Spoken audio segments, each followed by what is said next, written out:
Okay. Welcome all then to Corporate Resources tonight. Just for information, could all people who are in the view put themselves on mute when they're not speaking, if that's okay, please, so that we don't have as much feedback as possible. We can limit the feedback as possible. That would be great.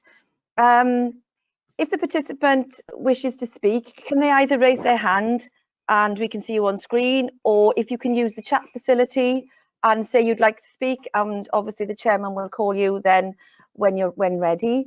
If you have any problems at all throughout the broadcast, can you please again let us know whichever way you can that you're having connection problems. Sometimes it's good to turn the camera off, but we can still hear you audio wise. So sometimes if you have connection problems, just turn the camera off, especially if it pixelates a bit and you prefer to be off screen. And basically that's all from my point of view at the moment, Chairman. If you could ask everybody to say who they are because we're recording this to go live. Thank you. Okay. First of all, can we just go through the attendance, and welcome to this first online Corporate Performance and Resources Scrutiny Committee. In fact, it's the first Scrutiny Committee since COVID, isn't it? So start off with going in order of alphabetical order. So Councillor George Carroll, are you present? Present Chair, Councillor George Carroll, Landlocked Ward. Thank you very much. Councillor Cox? No. Chair, Councillor Cox, I spoke to him earlier and he wasn't very well, but whether he'll come on later, I don't know. Okay, thank you for that. Councillor Robert Crowley? He's not very well, so okay, I just pass on his apologies. Okay, I'm very sorry to hear that. All right, and Councillor Driscoll? Yeah, I'm here. Okay, thank you, Councillor Driscoll. Councillor John? Councillor John? Can you unmute yourself, please? It says he's offline, but he's still showing up on his cam, so I'm not sure why that's happened. Okay, well, I can see him. So I assume he's here. Okay, let's move on. All right, and Councillor Johnson. Councillor Ian Johnson, present, nothing to declare. Just to note that I am getting some feedback. I don't know whether that's whether Councillor Wilson and Karen have got their mics on at the same time, but it's bouncing back. Okay, thank you for that. Councillor Ruben Sevillano? No, I think present and correct. Yeah, apologies. Okay. No, I'm here. You are there. I just couldn't see you. Sorry. I know. I can't. I don't know if it's my camera, but I can't see myself. Oh, can you see me now? No. Sorry. Cannot see you. Yes. You got you now. I can see you now, Ruba. Excellent. All right. Good stuff. Okay then. And also, I understand we also got some visitors as well. And we've got the leader of the council, and we've got the deputy leader. And you as well, Councillor Thomas. Pardon me, of course. Apologies. And we also got the leader and deputy leader here as well. I understand. So and also we got the chief executive. Or managing director, I should say. Councillor John. Yes. Chairman, I went offline. And you called everyone. Councillor John present. Nothing to declare. Okay. Thank you very much. Okay. We haven't done the declarations yet, but we will do. Okay. Any apologies for absence then? I think, Chairman, I think you might have the deputy leader, Councillor Burnett, too. Okay, I did mention that, but thank you very much for telling me, Neil. Any apologies for absence? Councillor Robert Crowley. Thank you very much. Okay. All right, then. Let's move on then to the minutes of the meeting held on the 5th of February and the extraordinary meeting held on the 3rd of January. Are you happy with me to sign them? Yep, move. Thank you very much, Councillor Thomas. Anyone like to second that? Thank you, Councillor John. All right, now item number 3, any declarations of interest? I take it there are none. Fine. Let's move on now to references. COVID-19, coronavirus, working towards recovery. It's a cabinet. All right, then.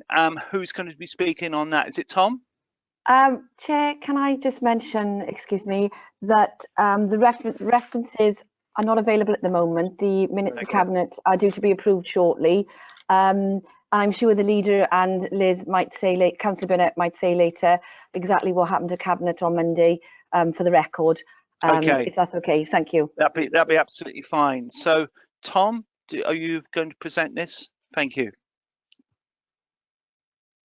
Thank you, Chair. Rob and I are going to do a bit of a double act, so I'm just going to try and share my screen with you.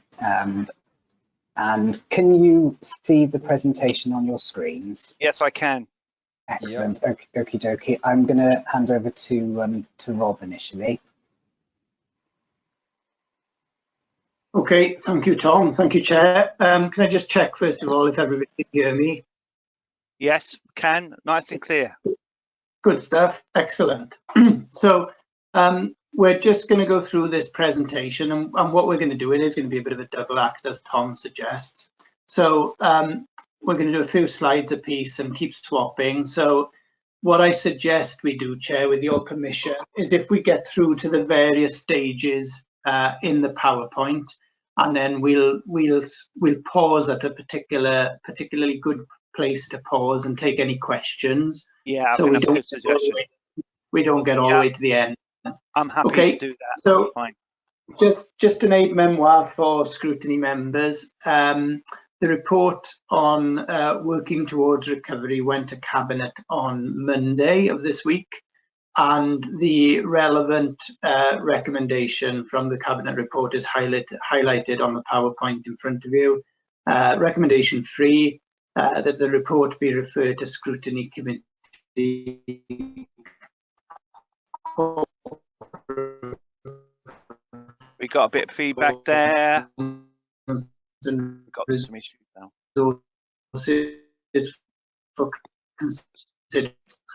Bob, if you could take off your screen, because we're getting quite a bit of bad sound, so I can't really hear you properly. So if you take off your screen, that may help your connection. Bob? No, it's not working. Tom?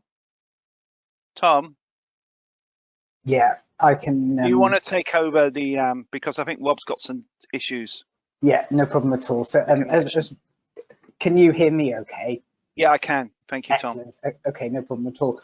Rob was just saying that, highlighting the third recommendation of the Cabinet report, which is that Cabinet referred the report to yourselves in order to consider the approach that we're taking to recovery and how the strategy itself is being put together. So what the council is currently doing, and I feel very rude now speaking over the managing director, but what the council has been doing is managing the coronavirus in 3 stages. So we've got the initial response phase, which is shown in terms of the here and now. And that was very much in terms of looking at how we lock down and how we manage the transmission of the virus down.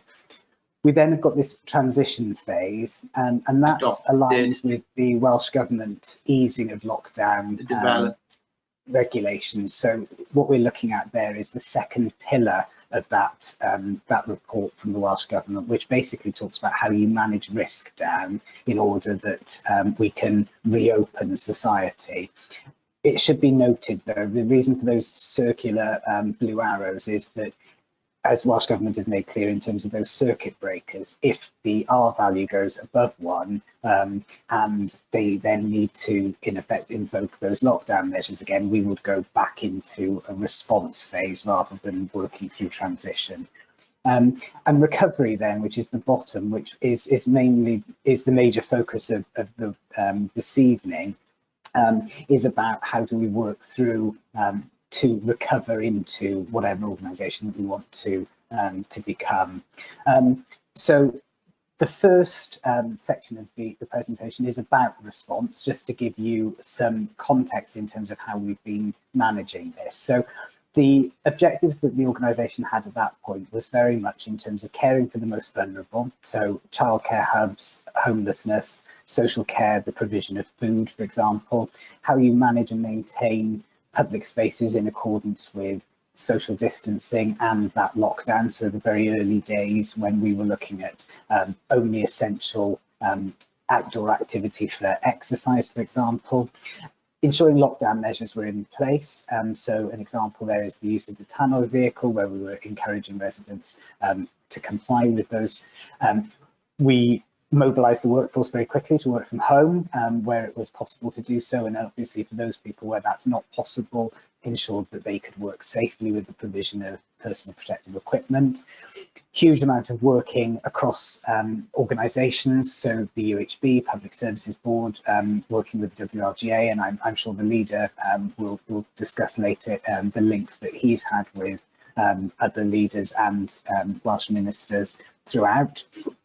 How we keep businesses sustainable, a huge amount of grant funding being issued through the Economic Development and Finance teams, keeping the council running, so looking at finance, governance, decision making, and keeping people informed. So they were the objectives in that response phase that started in the middle of March. The Cabinet report that Cabinet considered on Monday also has a section in the legal implications around governance and decision making, and we wanted to highlight how this has worked. So I know that as members you're aware the emergency powers process has been put in place in consultation with the leader, the deputy leader and the relevant Cabinet portfolio holder, and that's been the predominant decision making mechanism, with all of those decisions published on the council's website. Regular communications to all elected members on a variety of topics. Some virtual meetings have continued. Obviously, Chair, your meeting this evening is being held virtually. The Cabinet was as well, but also licensing subcommittee and school admissions are examples of where virtual meetings have continued. The March Cabinet report on the 23rd, which is contained in the background report, or background papers of the report, sets out all of that context. And on a daily basis, Rob has been, initially for the first 10 weeks, was chairing a gold command structure, which was corporate management team, the leader, the deputy leader, the communications manager and the emergency planning manager. So an extended corporate management team. Initially we met 7 days a week, then it went down to 5 days a week, and now it's only 3 days a week. So that's the kind of context that we had in terms of how we were managing the response phase and as I say, how the governance is working. And one of the things that we asked last month all heads of service and operational managers to consider within their directorates was there's a huge amount that has happened, and this would be a real missed opportunity if we didn't do some reflective learning on exactly what has happened. So there's lots of information on the next few slides. With your permission, Chair, I'll summarise some of the key points and then perhaps we could circulate the presentation to members so that they've got this information as well. But we asked people 6 key questions in terms of looking at the current situation. So we asked about what's continued and what's stopped. And it's quite interesting that in the vast majority of cases, and there are some obviously notable exceptions like schools, the vast majority of council services actually continued. And anecdotally, from looking at other local authorities, I'm not sure that things continue to quite the same extent everywhere as they have done in the Vale. But some examples of what have stopped would be things like schools in their traditional form and some social services provision like day services. We have got some work obviously in terms of face-to-face that has stopped and in terms of reception. There was some initial interruption to some of the capital programme, and there's some things within social care and education which are around prevention and early intervention, which had stopped the necessity, but obviously flag up the need to consider them in due course. We then asked people what had they done differently to business as usual, and this is not going to be great news, but there's a huge push towards digital learning. One of the things that the leader flagged to Cabinet in particular highlight was the fact that teaching and LSA staff have been used in very different ways. So, for example, providing childcare hub provision, but also distance learning, so doing online tutorial, and also you'll see them providing food and kind of community work as well. So that's a really good example of where a huge amount of change within the workforce has happened. Lots of a shift to online for our customers as well. The deputy leader from her portfolio flagged a lot of work in terms of adult education moving directly online, so Zoom classes for arts and crafts, but also a huge increase in terms of online use with libraries, for example. We've established new services, so you've got the crisis support team set up within customer relations and social services, the PPE team, which obviously didn't exist beforehand. People talked about driving down red tape and taking more calculated risks, and also some projects just got on and got done. So things like Your Choice, which is about giving social care recipients choice over their domiciliary care, happened at pace out of necessity. We also, it's slightly tongue-in-cheek, the bottom bullet point, but WhatsApp was reported as pretty much running every council department as people shifted to how they communicated with their colleagues in real time. Then we asked them, okay, so what have we done differently, but what have we importantly learned from that experience? And one of the things that CMT identified and the managing director has instructed is for there to be investment in our digital infrastructure. So there's a series, for example, of upgrades to the network infrastructure happening over the course of the next 3 or 4 weeks. And that's to support this shift towards people working more remotely. Home working was reported as working, but it needs work. It's fine to say you need to go home because there's a pandemic, work in your spare room, work on your kitchen table, but that doesn't make for a good working environment in the longer term. So we need to do some work on that. People talking about face-to-face is missed in some scenarios, both by staff but also by customers. So people are talking about how we blend digital and face-to-face together, and that needs training to support it. We talked about the fact that office accommodation could therefore be rationalised in the future, and that communication needs to change in how we engage with people. StaffNet, for example, isn't the popular source of information that it was when people were in the office. So the managing director has shifted to a weekly email directly to all the staff from himself with an update, and that's proven extremely popular. We asked people, and Rob is going to talk about the staff survey that has been run from the wellbeing perspective in a moment, but we asked managers how they would describe the morale and staff wellbeing, and they said, and this is about a month ago now, a month to 6 weeks, that there was mixed morale, that there were issues around people having to juggle obviously multiple commitments whilst holding down their work. But people were reporting as being really positive that we've been more flexible in terms of our requirements for people in how and when they worked. You'll remember that a 10% pay uplift was awarded to certain staff, and that was talked about by some managers both positively and also negatively, as you perhaps expect. And it highlighted a concern about not wanting to bring people back too soon. So that was a kind of pulse check from the manager's perspective. And I don't know whether, Rob, you can, your connection is any better now? Yeah, at the moment it is, Tom, thank you.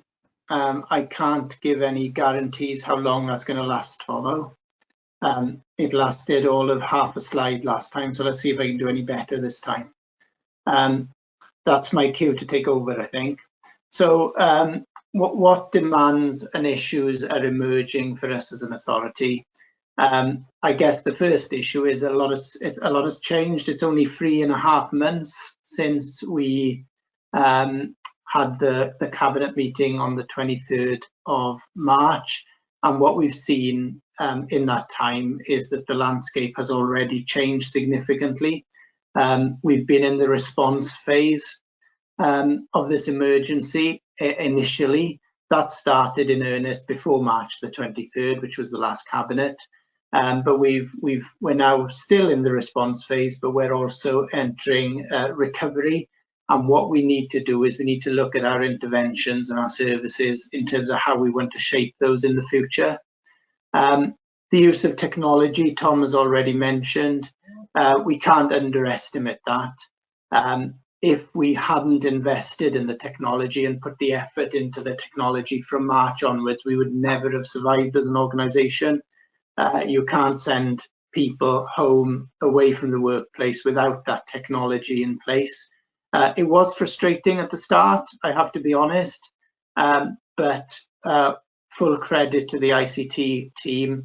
They worked tirelessly at the early stages to put things in place, and we haven't paused with that. We're continuing with that investment and that improvement in the ICT capacity.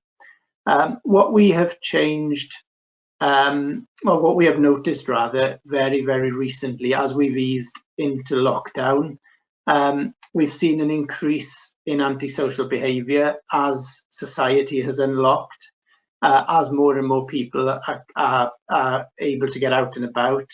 I think we all saw the scenes down at Ogmore by Sea about 3 weeks ago.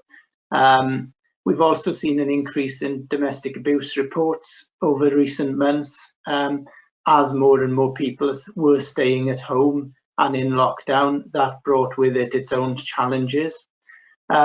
Social distancing arrangements are complicated to police and enforce, and that is true whether you're in a workplace environment or whether you're out and about in our high streets or in our resorts.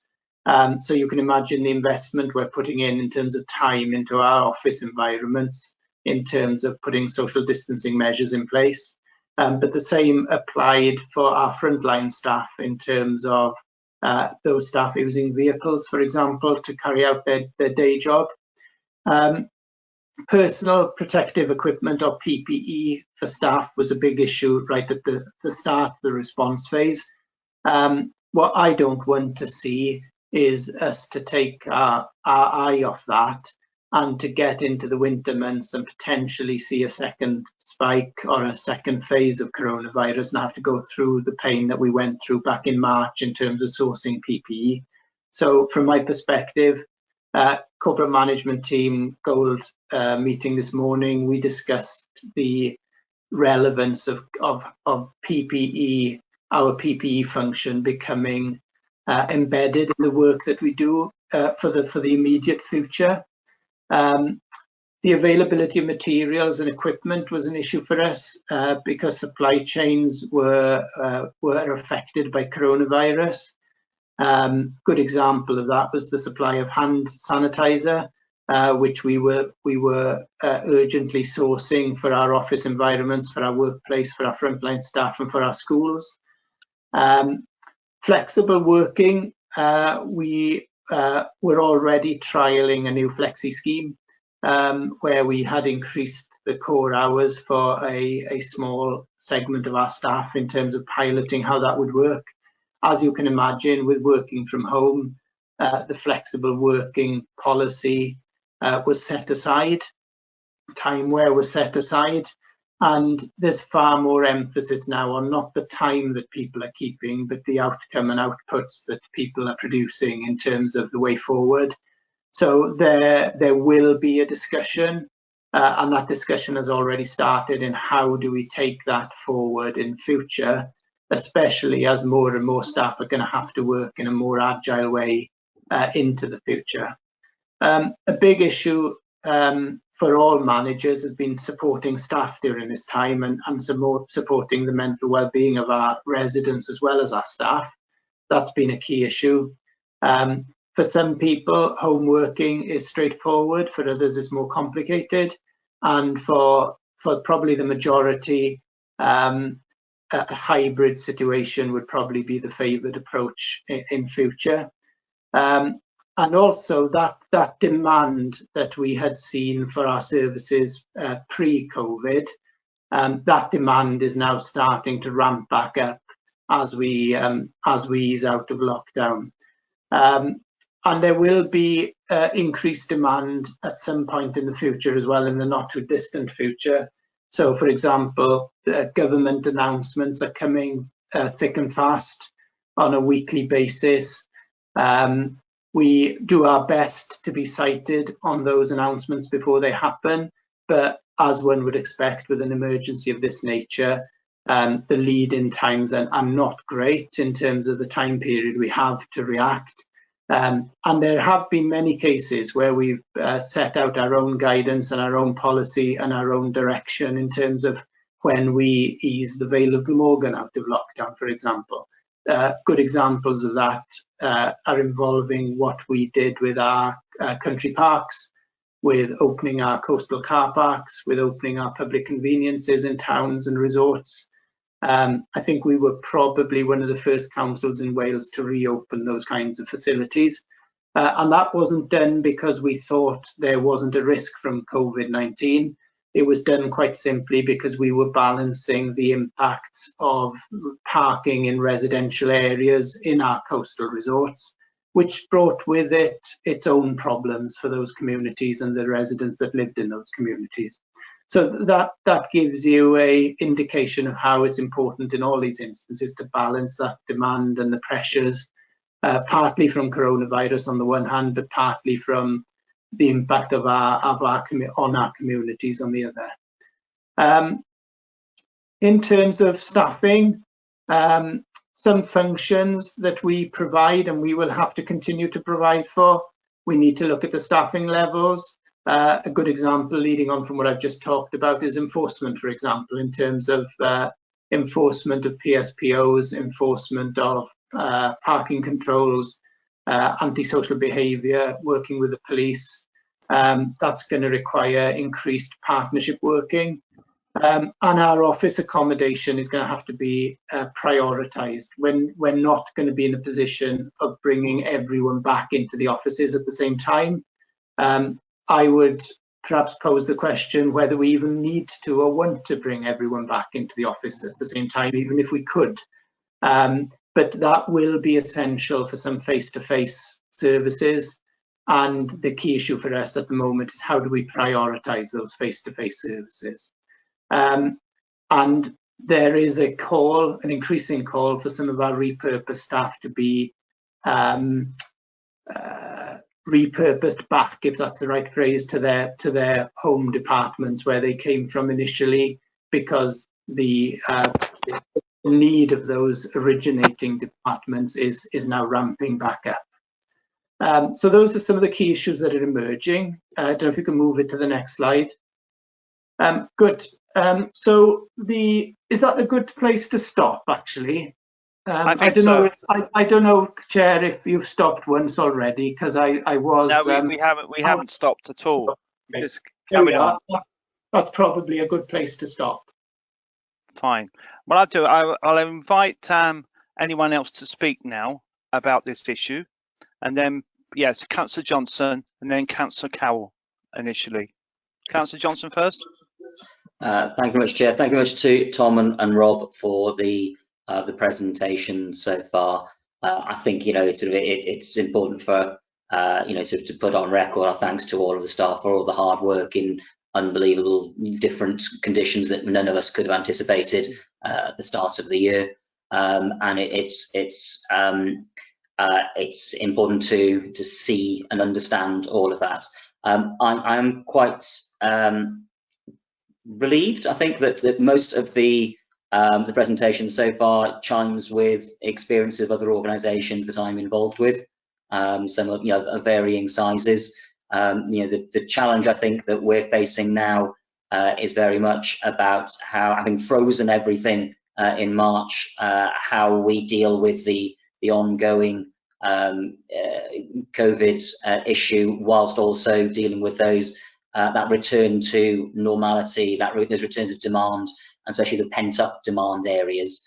I just have a couple of quick questions, because I'm aware that it does feel that we've sort of glided over sort of actual operational issues during that period. I don't know how much we're going to talk about those things going forward, because one point that for me as an opposition group leader, I was grateful for the communications that I did receive from senior officers and politicians, but I do feel that it would have been maybe useful to have had a quick catch up with with maybe some of the members of this committee or opposition group leaders once a week or once a fortnight, just to keep us up to date with what was going on. I received a lot of information that was forwarded from WLGA or Welsh Government.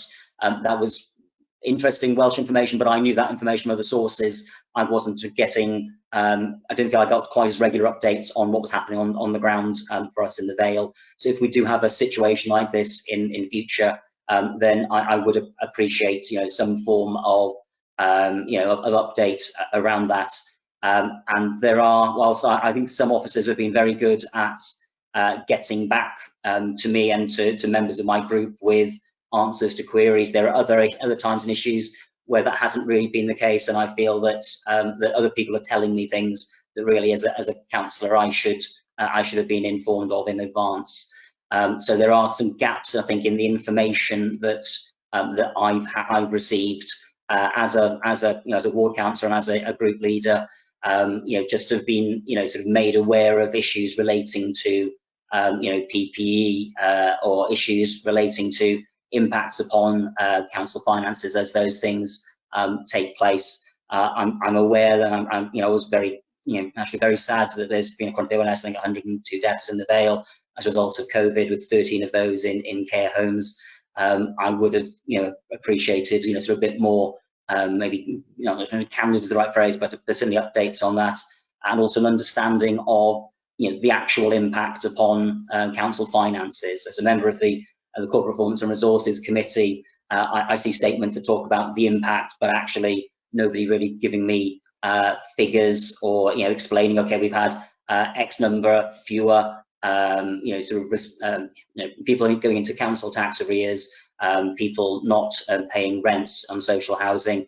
I think it's important that we get an understanding of some of those issues as we go forward. Thanks. Thank you very much for that. Councillor George Carroll. George? Thank you, Chair. I'd really touch on what Councillor Johnson has said there. I sort of have two separate questions, one of which relates to what Councillor Johnson said more generally, and another one that's more specific. The first one would be in relation to sort of communications, especially to the group leaders. I think I'm right in saying that we didn't have a system in the Vale whereby all the group leaders had a meeting jointly to keep them updated of what was going on. I've spoken to people in other authorities, Swansea being one, where that sort of system was developed early on. I think that could be something that we could learn from potentially to make sure that moving forward, if we do go into this position, that happens. But secondly, in relation to what we've learned from this, obviously, if we do go back into the response phase, I'd be grateful to know whether it's sort of taken as an assumption that sort of emergency powers will be used as the decision-making procedure, or whether now we have finally found a process where we can meet virtually and hold meetings virtually. Perhaps decisions could be taken down that line with cabinet meeting, etc. Basically, just because I fully supported moving to emergency powers when we did. I think we had no option. We were facing an unprecedented crisis, but clearly that should very much be a last resort, and decisions where possible should be taken in the proper way by elected members, because we have a cabinet and a leader of the council for a reason. And I think that we need to have a mechanism in place to allow them to be deciding things in the proper way should this situation with a full lockdown develop again. Okay, thank you. And Councillor John. Thank you, Mr. Chairman. Firstly, I would like to thank all the staff and particularly the people that have drawn up this report. It's a very good report, very detailed, gives us a lot of information, and particularly all the staff that worked so hard during this last few months. I honestly feel that the waste management staff that come to us every week have been absolutely superb, and they bent over backwards to help everyone. Quite honestly, the response has been amazing. But the one question I was really concerned about today, and this was what you referred to in the report on morale of staff. I had a situation this afternoon where I phoned in and I was given a good response, absolutely excellent. But when asked, how are you getting on? The reply was absolutely fed up to the teeth. I'm covering 3 people's jobs. The rest are staying at home. And quite honestly, I just cannot keep up with this. And it was obviously, I felt somebody was very wound up, anxiety, stressed. I'm a little concerned about the fact that we need to really look across the board at the people that are working on the front line, dealing with the public, and there's lack of numbers now compared with those working from home. So basically, I was concerned when I heard that this afternoon, and I think we really got to have a good look at the staffing generally. Obviously, it's a very difficult situation, but the last thing we want is to upset those on the front line. And I do feel that we should be looking across the board, because the reaction this afternoon was, these people staying at home, they don't have to do the work at home, they're just with their computers and laptops. They don't deal with people. So this is something I think we need to look at as a matter of urgency. I'm also concerned when we talked about numbers and what have you. What I am concerned about as well is that we haven't got the staff working, obviously, now to make inspections of work that's done. That does concern me as well, because the last people we want to take advice from is the contractors doing the work. I've worked with contractors all my life, and quite honestly, you can't always take their word for what they've done or not done. So I would emphasize that we need to look at that situation. But generally, I feel we've done a superb job. It's all very well. I agree. I understand the frustration of members not being able to get on to this and whatever.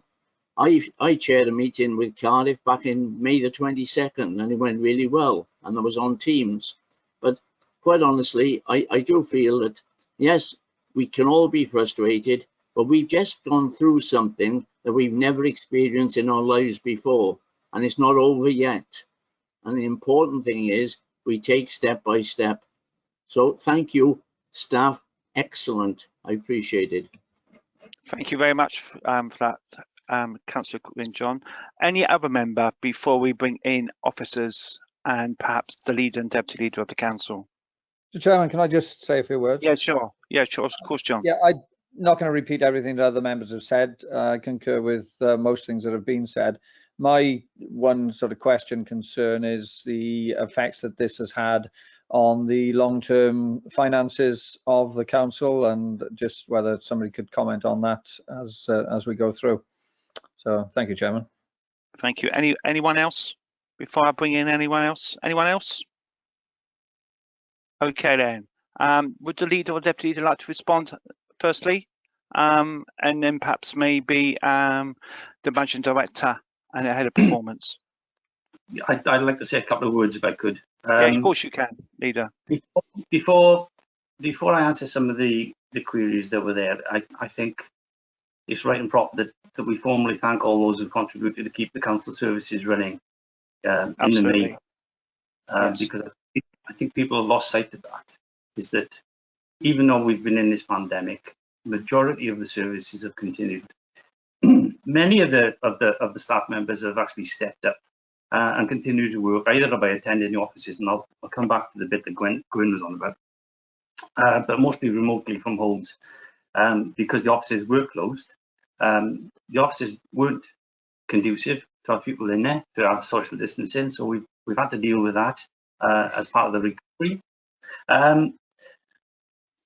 But you also have to remember that there were lots and lots of members who were still continuing to work on the front line. No, they continued, and Gwyn's mentioned it, or somebody else mentioned about refuse and recycling. They were absolutely brilliant. We reprocessed some of the staff who were in the civic amenity sites to help out too. There was a slight delay in green waste. That was it. That was fine. But apart from that, everything's been going well. Other members of staff, particularly those in the social services sector and the care sector, have been absolutely outstanding in this. They've worked tirelessly. The fact they weren't in the office didn't really matter because they worked remotely anyway, most of them. They looked after the frail and most vulnerable in our society, and I think we have to thank them for that. As they always do, they're dedicated in what they do. And you've got to remember too that our schools weren't actually closed; they were open. They were open initially for for key worker staff and those children who were vulnerable. And what happened there was all the staff, all the school staff and teachers actually did a rota system and eventually went into hubs because the system was there. But we still looked after our key worker staff. So there was a lot of reprocessing going on here. Many of the vulnerable children still had their provided free meals or packed lunches. And then we have still one of the other frontline workers with our cleaning staff who made our workplaces clean to protect our staff from having the spread of COVID-19. And that's the reason why we decided to give them an uplift, because I think it was the right thing to do. In terms of things like finance and regeneration, the finance and regeneration teams came together. Never been done before, and they did it virtually overnight.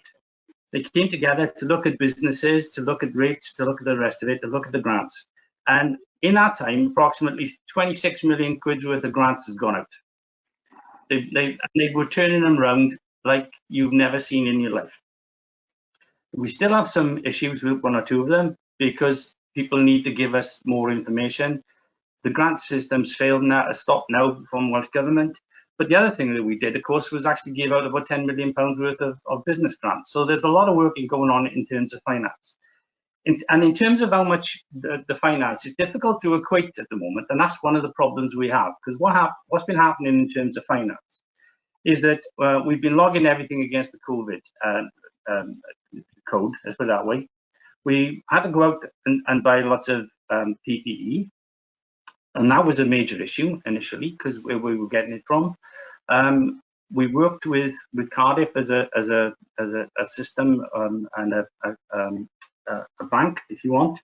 We're using that, but then we also worked with the other 4 nations because we had problems at one time with gloves. We had problems at one time with masks. So we had to pay for that too. But one of the things that we've done in terms of finance is we've had to, working with Welsh Government, they've asked us to make submissions of claims.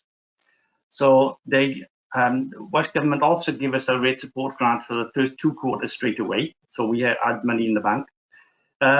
We've made bids to Welsh Government on things like what we've spent, things on what we've missed out in terms of income, things that maybe we wouldn't have done before, things like ICT. In terms of ICT, Rob's made a comment that we've had to upgrade our infrastructure. That's cost us money. Now, initially we thought maybe we'd be getting 100% of that back. Welsh Government has said, well, if you're doing it as an upgrade, you're probably going to keep it for the future. So we're going to give you 50% of that back. During this time as well, in terms of finance, our finance teams have been trying to close down the accounts, and there's a report coming to Cabinet on the 27th in terms of the close down of the accounts. I'm not sure if we're going to get a finance revenue and capital report there or not, but I will double check to see if we are. But that will give a flavour of it. But I'll ask Caris to make sure we at least get a flavour coming to the Cabinet going forward.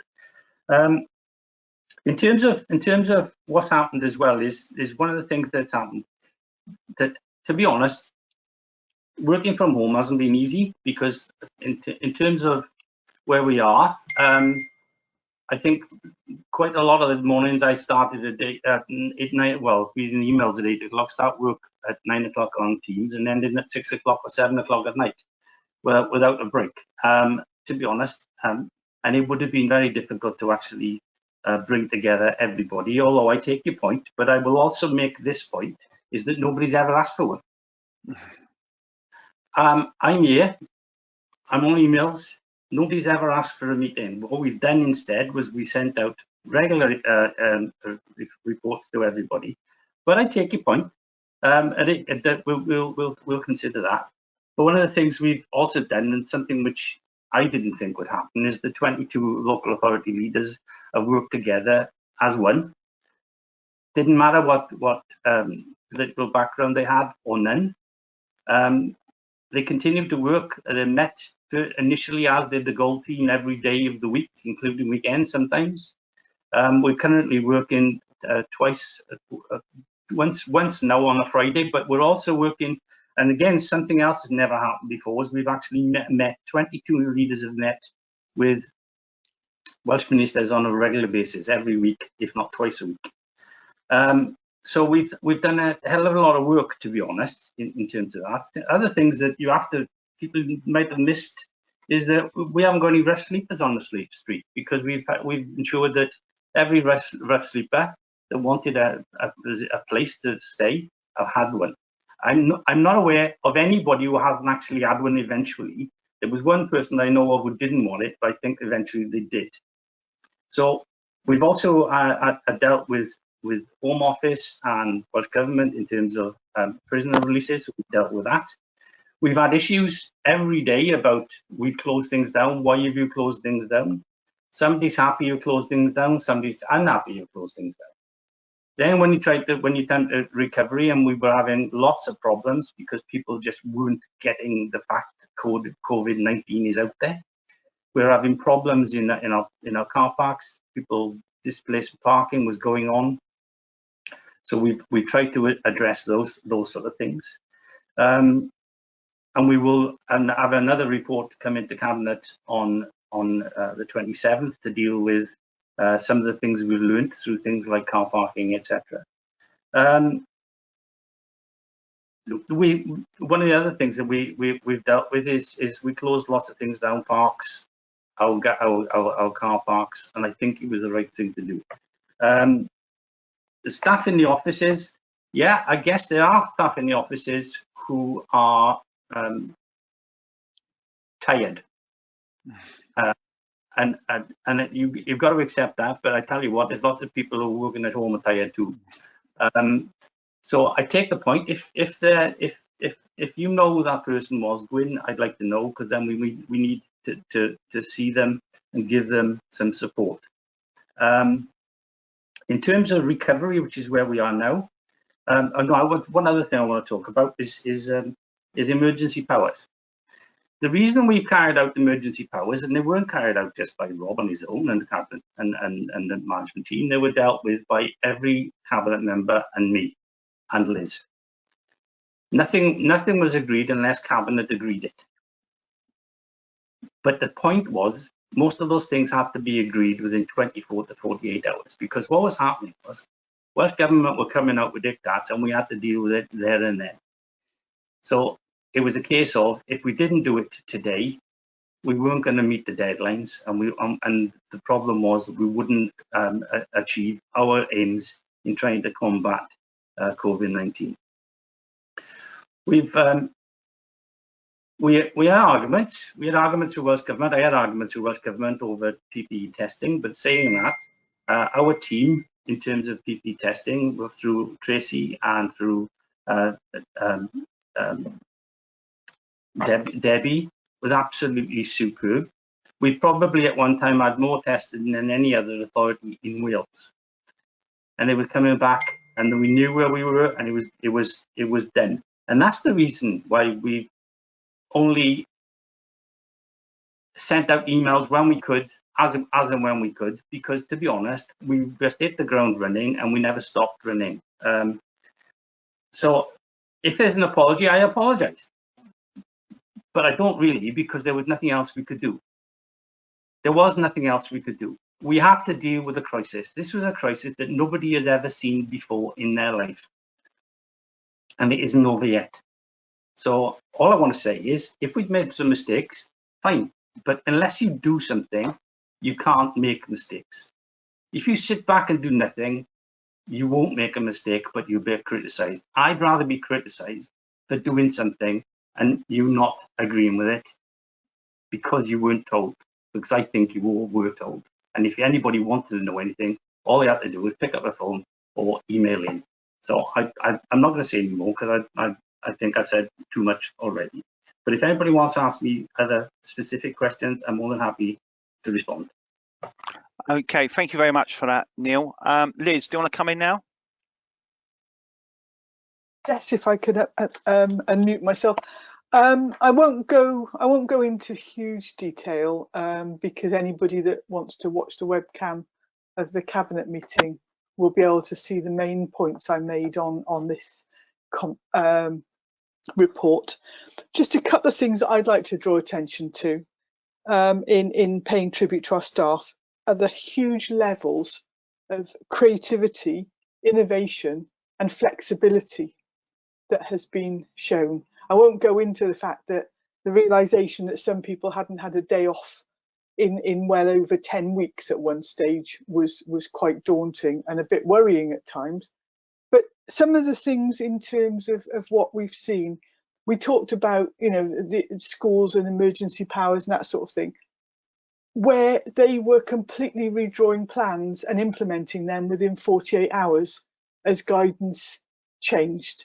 Where you had people that were trying to run the school admissions process also running the free school meal vouchers and actually delivering the whole lot. The people in our libraries and in our adult community learning totally embracing the sort of digital interface of being able to provide services and still communicate with their customers. And the Regen team, who are always known as being hugely flexible in their approach to work, that virtually filled every single gap that we had in terms of things that needed to be driven forward. So they were working on Vale Heroes, compiling the information on that. They were delivering the business grants. They were getting information together on other business grants. And even when we realised that we needed to sort out our own backup service on PPE, they went out and they researched it, and they had a spreadsheet second to none on where you could actually access every single bit of PPE you could ever want. And that's why we've got a backup supply now, and we know that the people that we've supplied PPE to in the community, it's not just our staff, it's right across the community. And I was talking to a domiciliary care agency today and just did a double check and said, how have you found it? And they said, oh, it's been great, we've always had what we needed. And that's quite reassuring, because they were telling me how anxious their own staff were. And these are people that are arm's length from our organisation, but we supported them as well. But I think the one thing that I will say, and this takes me into where we go forward, is some of the learning we had from keeping the 21st Century Schools building programme going. It was a struggle to make sure it was all socially distanced and it was all delivering, but that delivered some really good quality jobs into our communities, because we're running at 80–90% of all contracts actually being delivered by people in South East Wales. But by developing the skills in terms of social distancing, our contractors then supported us to work with schools to develop their own social distancing plans as they reopen, to keep children and staff safe. And I don't know if you've seen the app that was developed that parents and schools and children could access in terms of the considerations that they needed. Now, going forward, that sort of approach, that sort of creativity and innovation is going to help us address the economic impact of the pandemic on our communities. And I would hope to be bringing a report to Cabinet after recess, which will actually outline what we feel the impact is and what we need to be doing about that. Because even looking at the figures that I mentioned in Cabinet on Monday, that currently I understand we're running at about 10% unemployment in our 16 to 24-year-olds. Well, you know, we have to be working on initiatives that are going to address that. So I'll leave it there. I'm here to answer questions, but I do have to say huge thanks to our staff, and also it's been a delight getting to know the human side of our staff in all these virtual meetings, where we can check out people's home decor, we can meet their toddlers, we can meet their new puppies, and we can all laugh together when their toddler is slurping their breakfast just off camera.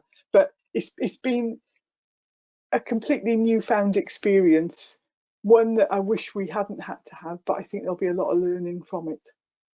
Okay. Mark, can I just add can I add two things? Sorry. Sure. In terms of staff morale, what you need to do is look at the report, because there's a we're going to look at that report later. All right, we haven't got there yet. We've still got a good hour and a bit to go still, I reckon. I know that. So we need to look at that later, I feel, Neil. I know, but the point is that shows what the morale is really like. And in terms of Gwyn saying that nobody's going out to check things on site, that is not true, because planning have continued to work. They've continued to take in planning applications, and building control have also been out on site. All right. I'm conscious that other people haven't spoken yet. All right, and I would like other people to speak first. All right, anyone else like to speak who hasn't yet spoken? Okay, any of the attendees? I know we've got 3 councillors on the attendee list as well. Any of those like to speak? Nothing. Okay, thank you. All right then, do you want to carry on with the presentation then, Tom? Yeah, I'll keep going for a bit, seeing that by all means. I inadvertently missed the first 5 or 6 slides. Okay, fine. So this has been touched on by Councillor John and a couple of other members already. So the issue of staff morale and well-being.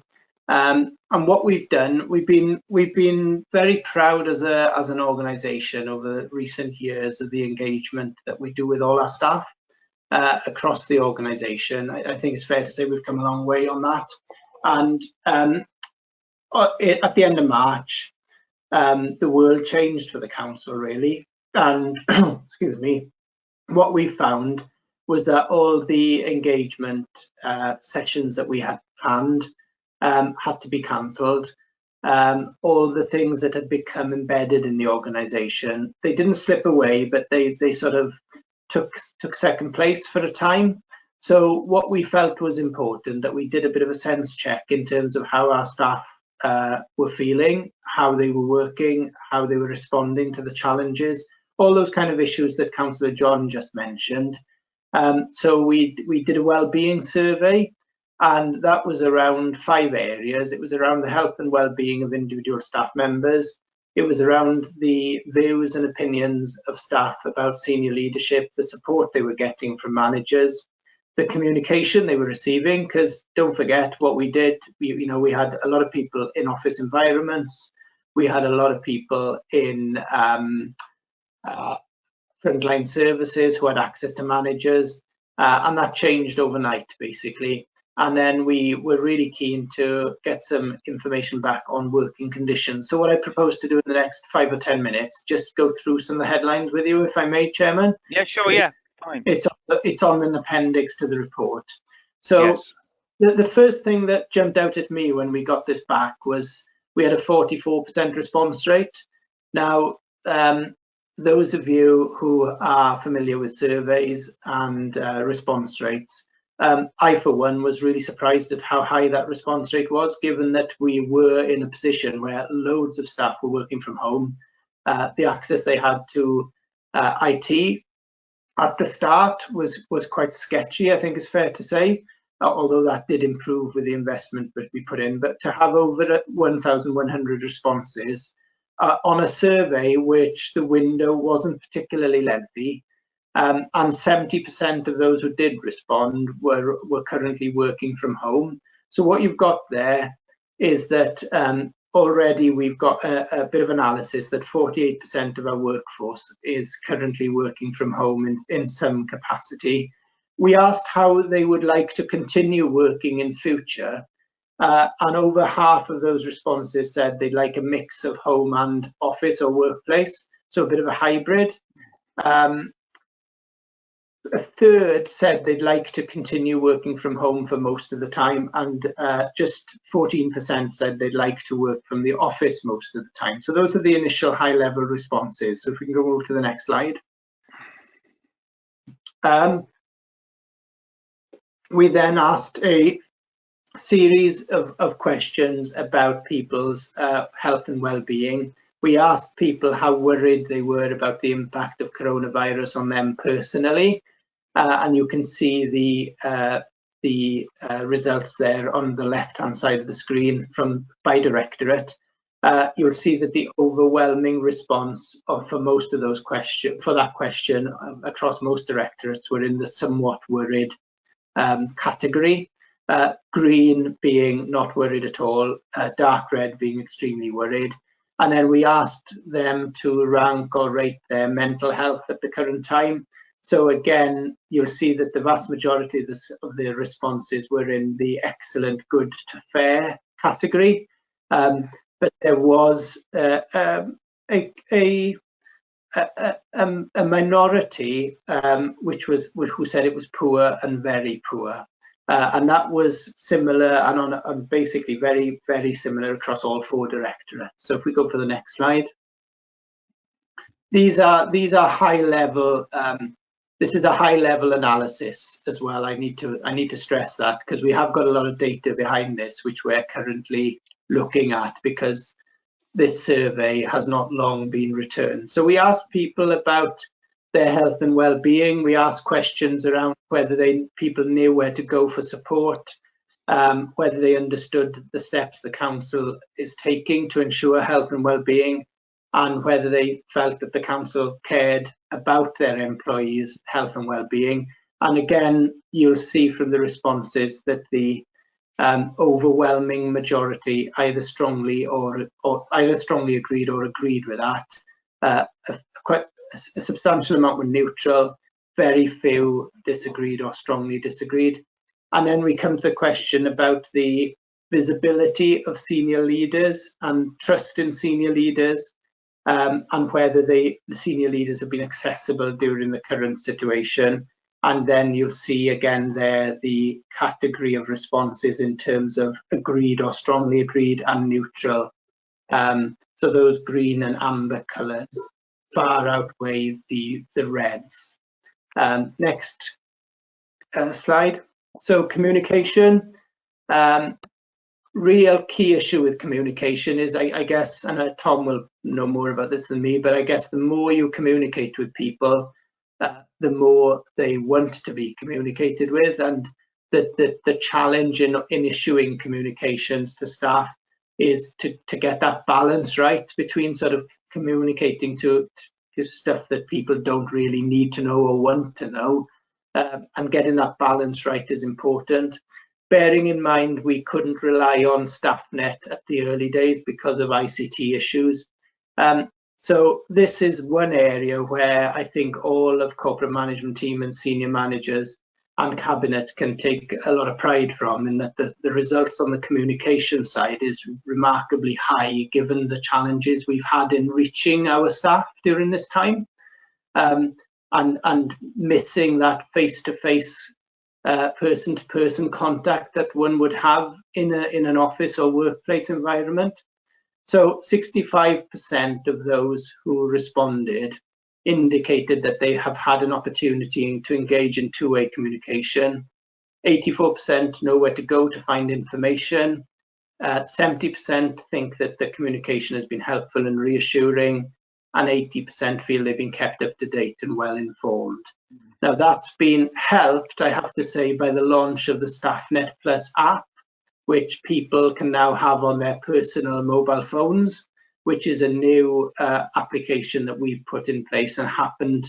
We were working on it before coronavirus, but it's something we ramped up to get in place as a consequence of COVID-19. So that has certainly helped.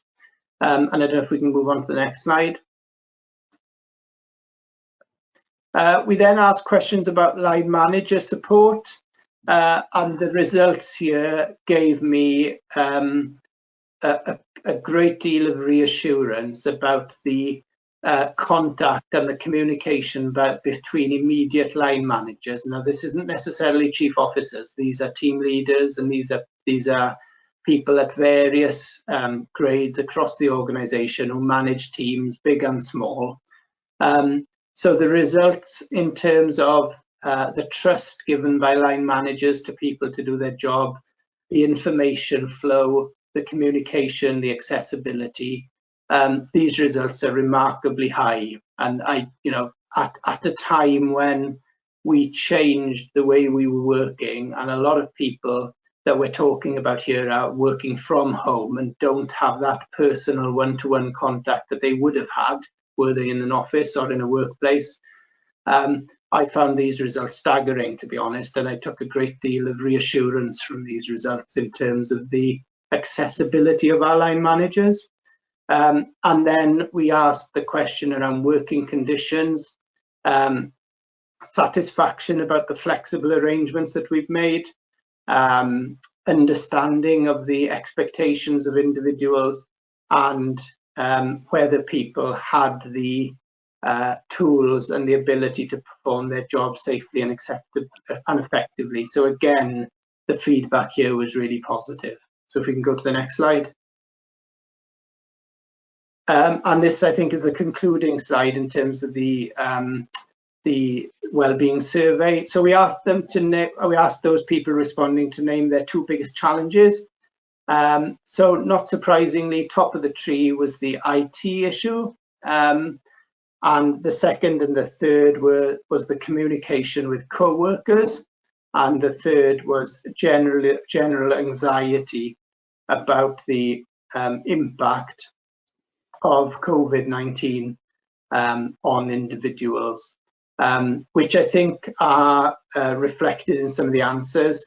So the next steps for us is to look at the analysis across directorates. We asked about 3 or 4 open-ended questions as part of the survey. So we've got a considerable amount of data and comments from people who filled in the survey, which we're currently ploughing through and analysing. We're going to keep the momentum going with that continuation of regular communications with our staff. We'll feed this into our recovery work in terms of the way we want the organisation to work in the future. I've already said that how we use our workplaces in future is going to change. It's going to have to change because of the capacity of our office space to accommodate people. And we're in a position at the moment where we don't necessarily want or need to bring everybody back to work 9 to 5 days a week. So that this feedback will help inform that work. And I think my closing remark on this subject as part of this presentation is that we'd probably be doing an injustice if we just went back to exactly as we were, having had this kind of feedback and this analysis on the one hand, but also that we're still living with the threat of coronavirus on the other. And I think that concludes the section on the staff survey. So I don't know if you want to pause there again, Chairman. I think we should pause for the moment. I'm going to ask members about that, especially those members who haven't yet contributed. Anyone who wants, yes, Councillor Johnson, you're coming later. Anyone else wants to contribute first? Well, since I haven't contributed, I'm going to contribute then. Just a few points, mostly on the next steps in particular, because I do think that is very interesting. Because we've got lots of good quantitative data here, I'd be very interested in the qualitative data in terms of the comments on the next steps about the text boxes in particular. And I'm hoping that that will come to this committee in the future, not too long, obviously probably after the summer, so that we can have a look and analyse that. Obviously, it's very interesting to look at it in terms of directorate, but I'll also be very interested to look at it in terms of an equality impact survey as well. Mhm. I do think that is important to make sure that people who are in a, you know, as I know in education, you have basically 3 categories of people who are degrees of vulnerability, don't we? We have BAE members, we have extremely vulnerable and vulnerable categories. And obviously, I do think that needs to be looked at in terms of how we're managing that, given the situation. And also, I do feel also that it's important, though, that we do involve unions on this as well in terms of consultation. Because I do think that is important about their viewpoint about how things are working out. And also, what I would like to see more of is some sort of risk analysis as well. Because I know we haven't met as audit committee. I mean, obviously, some of us are members of audit committee. I know Councillor Johnson is all too well, and Councillor Cowell, no doubt, is chair. But clearly, we do need to look at this in terms of on impact of risk, because this is very, very important. So, you know, those are sort of comments that I'm making. And the only point I am going to ask you, going back to line manager, is you talk about this app. How many people have downloaded that app? That's a question. I just wonder if you want to come in there, anyone wants to come in on I that? don't have the exact number. I don't know if Tom has, but I'm not. That's not a hospital pass. I genuinely, I genuinely don't know the answer to that. Although I do know that the take-up was surprisingly high. If Tom doesn't have the figure, and I don't expect him to have the figure, but now that I've said that, he probably does. I can't come back to all members with that. The take-up was surprisingly high because what we've done with the app, we've moved to a system called ePay as well. So Okay. people can access their pay slips online. Yes. And the StaffNet Plus and the ePay system is linked. So if you're on ePay, your attention is brought to StaffNet Plus as well. So that's quite innovative, really, that both are linked because one leads into the other. So I can find out for you, Chair, and I can let you know, and I'll let all members on this committee know as well. Thank you for that, Rob. Sorry, can I go on? No, I wanted to know, did you want me to respond to your comments or shall I wait? I think you should wait before other people. Councillor Johnson? Thank you, Chair. I mean, I think I'm going to concur with much of what you've said there, and I think that certainly the findings of the survey are something that we should, that those involved, you know, in running the council last month should be very, very proud to see. I'll sort of just briefly touch on the leader's comments here, which I think you might be seeing criticism where it's not intended. I'm trying to be as constructive as possible, and you know, want to be part of what's going on. The analogy I think that's been used a lot in the last week or two is that we're all in the same storm, but we're all in different boats. And I think that comes back to the point that Councillor Wilson is making about that people will, you know, you can be standing in the same circumstances, but experiencing it very differently. And so the granularity that we'll hopefully get from, you know, sort of the lower level analysis, the deeper analysis will be useful in going forward, because the responses to this may often be very individual and are not necessarily answers that can be provided on a departmental or regional basis or anything like that. There will be quite specific circumstances that people will be facing as a result of the last 4 months. You know, some people will have been on their own for 4 months. Some people will have been working from home with children present for 4 months. You know, everyone will have had a slightly different experience of this, and how people deal with not just the frozen work that's been sat there, but how the thaw takes place is going to be very important. And understanding that people have been running on adrenaline for a long period of time and will require support of whatever form, whether that's time off, whether that's therapy, sort of all the workplace wellbeing stuff that we pride ourselves on doing quite well. That's going to be quite important because we've got a couple of months here, potentially between coming out, moving into that recovery phase, and then maybe going back into some difficult circumstances during the autumn and winter.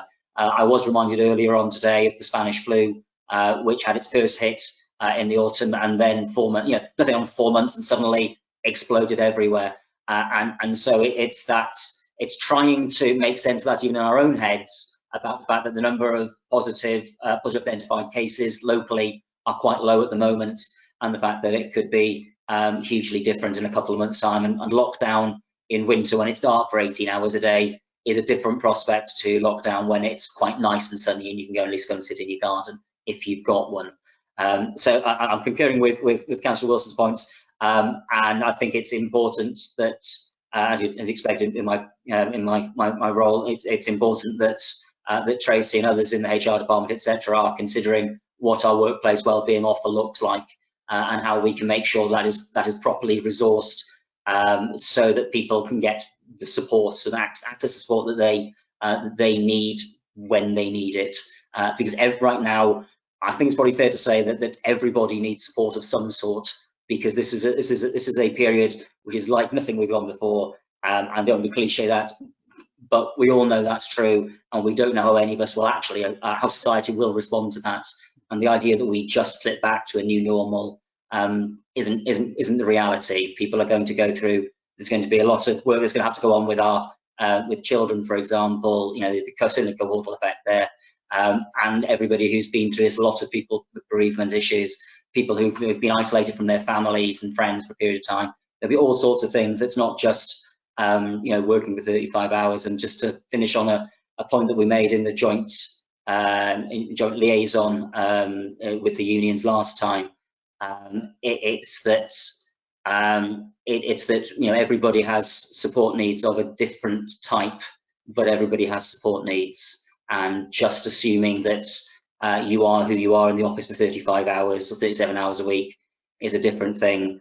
And also, just on that note, the reality is that people, that maybe it's helped by doing a lot of home working, is that people recognising that the person in the office and the person at home are the same individual, and you can't necessarily divorce those feelings and those concerns. And lots of stuff that we traditionally put on line managers to try and look after have actually been issues that they can't resolve because they're issues that are out of work. Thank you very much for that. Anyone else? Okay, Wob, do you want to respond to the points that I made and Councillor Johnson's made? Yes. Does Gwyn John want to respond? Gwyn? Yes, go on, Gwyn. I'd just like to add a couple of words, Mr. Chairman. Sure. First of all, I completely support everything that Neil has said. You don't have to say sorry to me, because I would not like to have been in your position as leader of the council when this pandemic took over. No. None of us experienced this before, and the work that yourself, Liz, the cabinet, the officers, to get an email from Rob Thomas after 10 o'clock in the night, but one would think that he was relaxing at that stage. The work that was put in was fantastic. And I really think, that I would not like to have been in the leader's chair during that period, and I don't think anyone else would be from the members, because nobody has experienced this before. But I will say that I am very happy with all the hard work that's gone through. The communication, it's not been easy. I've been shielded during this time. I've been locked up looking after my wife, who's shielding, and subsequently it's not easy for anyone. But quite honestly, well, there's one thing I'm just glad I voted for, and that was the budget, the end of February, because we would have been in a deeper we would have been in a deeper financial problem had we not supported that budget that night, Mr. Chairman. That's all I need to say. Thank you. All right, thank you for that. Wob, do you want to come and respond now? Thank you. Yeah, I just wanted to pick up, and the slide that's on the screen now is quite useful for yes. the comments that have been made, because if you look at the topics on the bottom of the chart, even though we have our top three, if you like, from the two biggest challenges. That sounds a bit of a paradox, but we've got our sort of three front runners. You'll see that my physical workplace, caring commitments, social isolation score really highly. And those are issues that we've got to be mindful of, because a lot of people are working from home. They went into a working from home mode overnight. And, you know, we have to think about everybody's workplace at home, whether they have the arrangements in place to be able to work from home effectively. Where, you know, what the number of staff I speak to who have caring commitments as well. Deputy Leader has already alluded to that in terms of seeing that, you know, in action at the virtual team meetings. And I know from speaking to staff that a number of staff, you know, no two people are the same. Some people feel that working from home is great, others dislike it. The vast majority think it's good some of the time, but not all of the time. So we really do have to be mindful that there isn't a one size fits all here. And that's where this analysis is going to be really important for us. And that's why you're right, Chair, to raise it, that we do need to bring a more detailed report back on this wellbeing survey.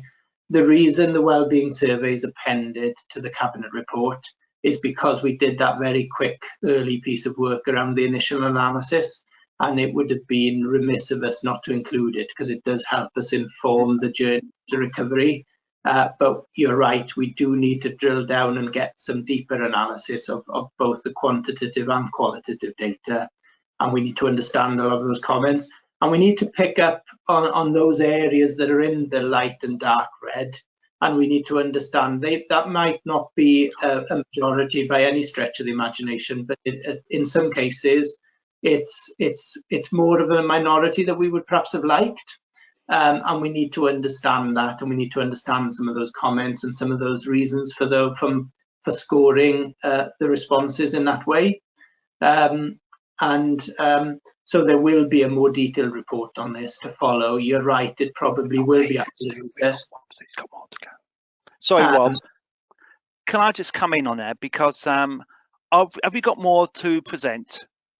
Yes. Yes, that's what I thought. I'll just get some clarification from the Democratic officer here. Okay, sorry about that. If you want to carry on, sorry. Yeah, no, that was it. Your interjection was timely, because I had finished. So I just wanted to confirm you will have a more detailed report. Thank you very much for that. Okay, so now moving on to the next part of the presentation. Yeah, next slide. So we've been in the response phase for a considerable time, since the middle of March, where what we like to call transitioning into recovery. And we use the transition phase as to marry with the sort of easing of lockdown, as Welsh Government and UK Government call it. So what we've seen is the lockdown being eased. Welsh Government are making weekly announcements on how that lockdown is being eased. We've seen announcements in terms of reopening of town centres. We've seen announcements on the hospitality industry, pubs and restaurants, outdoor space. So we've got a handful of transition objectives, which I will run through very quickly. We need to keep an eye on the risks that we've witnessed over the response phase. We need to continue to manage and mitigate those risks, because those risks also impact on our long-term recovery, but also could have a significant impact on easing of lockdown. So we need to think about the R rate, where that is in terms of the Vale and Wales, because if lockdown easing goes wrong, what you will see is the R rate will go up, and the potential for local incidents like we have seen in Anglesey and Ynys Môn, in Wrexham and in Merthyr recently. So we need to carry on with our response objectives. There's no way we can forget our response objectives or dismiss them, because we are still very much in the response phase. So our care sector, for example, is still heavily reliant on PPE. We're still heavily reliant on an effective testing system. all our staff, a lot of our staff are working from home still, because Welsh Government advice is you should still work from home. But we also need to continue to consider what have we done in crisis and what our response has been, and does that response offer opportunities for longer term change in terms of the way we work as an organisation and our priorities as an organisation. So the best example of that is this approach to flexible working, you know, we've seen the move to flexible working, to more agile working. I've already made the comment that we will not return to exactly as we were before, and we need to be mindful that we have to keep some of those arrangements going. A big area for us, and the leader alluded to this earlier, is how we have prepared and planned our services around our public spaces.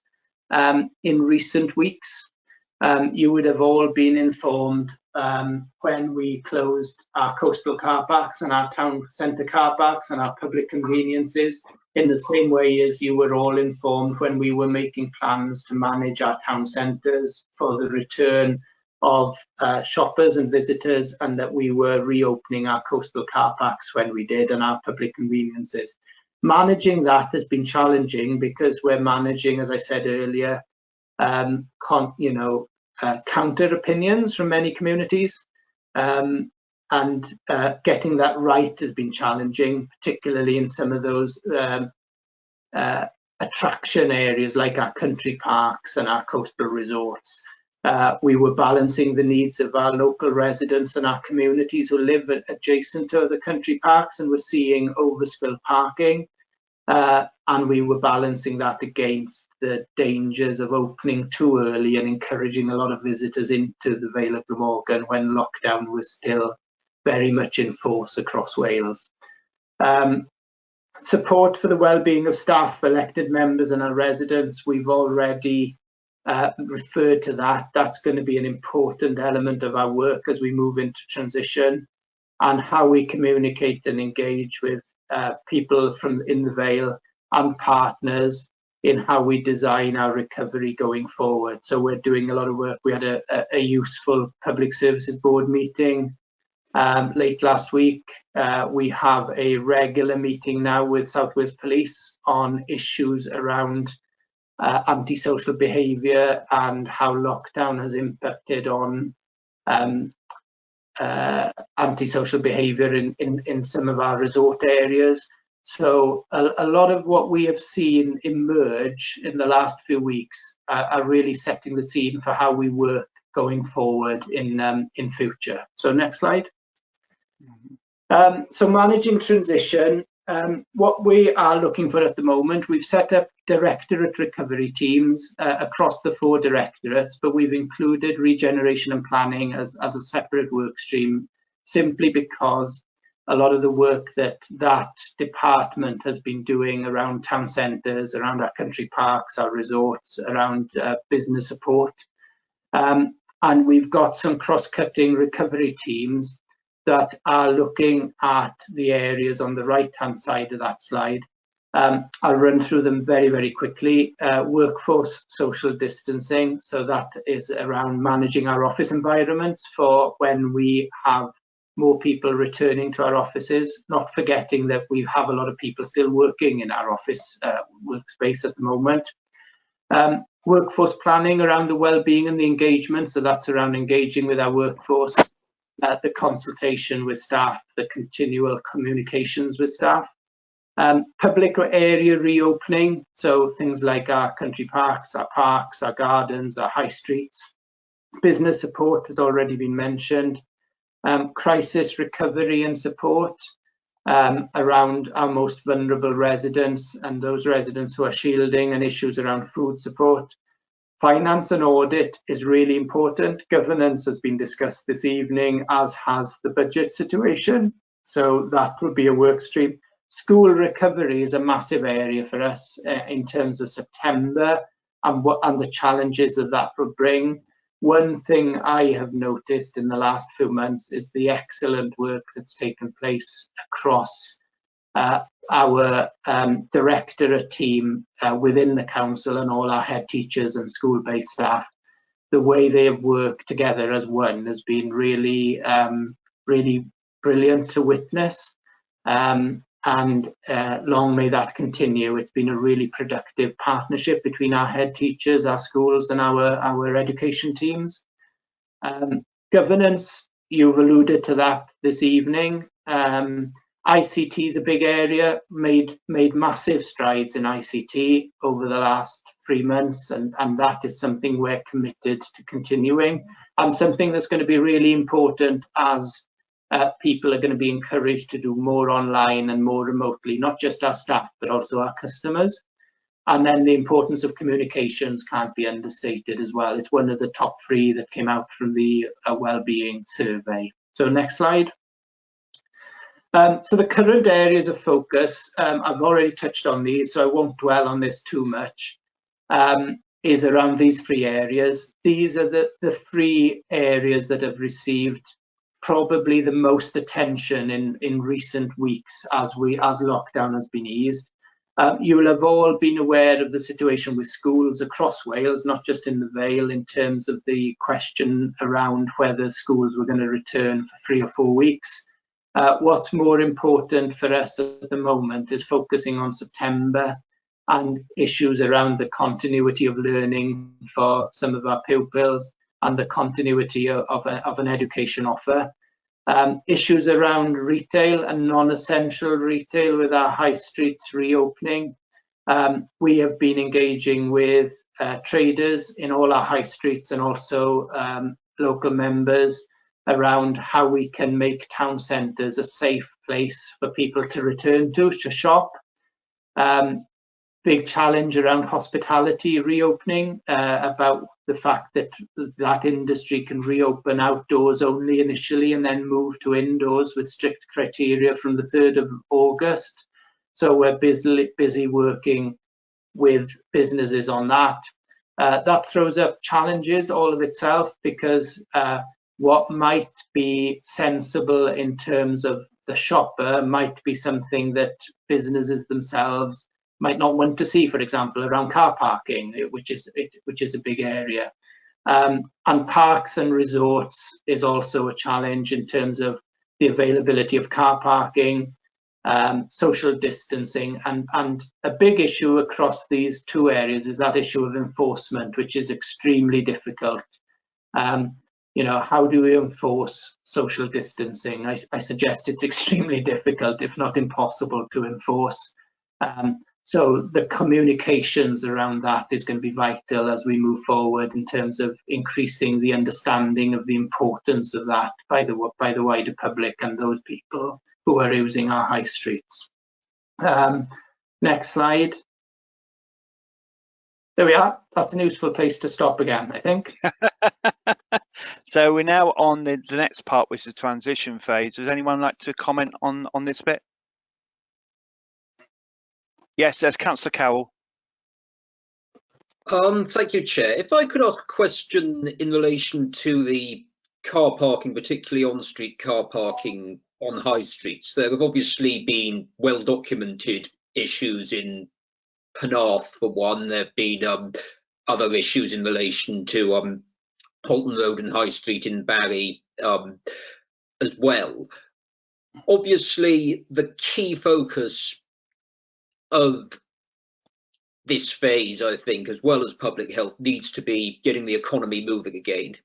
And that means working collaboratively with traders and businesses to ensure that we can encourage people to get out and spend and make it as easy as we can to do so. So I would like to ask what engagement there has been with businesses, because I have seen concerns raised in relation to the Penarth situation in particular, and whether there are plans to address those concerns, because I had a constituent who couldn't park in Windsor Road or Windsor Place in Penarth. I think there have been other issues reported as well. So it would be helpful to know how these concerns are going to be addressed. To be honest, George, I think this is a very big big issue at the moment, almost in all our town centres at the moment. I know Neil, the leader, wants to come in on there. Well, let Liz in first, because she's the one that's been involved in it more than myself, but I would like to make a comment, yeah. All right, Liz? Thank you. Yeah, it is a contentious problem and issue, and I think, as Rob said, everything we're doing at the moment is balancing competing interests, competing needs. I get as many emails from cyclists and pedestrians that want to be able to use our spaces safely as I do from people who say they can't park. I totally understand Penarth, as a Penarth resident, it's my local shopping centre, and people want to be able to park near shops. But what I will say, I think we were looking at it yesterday, it's 14 places gone from Penarth, 14, that's all. There are hundreds left, but because of some of the stuff that's been stirred up, you would think there's no parking in Penarth. Every time I walk up to the town centre, there's tons of parking around, and we need to be giving people confidence to come back into our town centres. Many people have rediscovered their legs during the pandemic, and actually an awful lot more people are walking up to our town centres, and we need to look at that.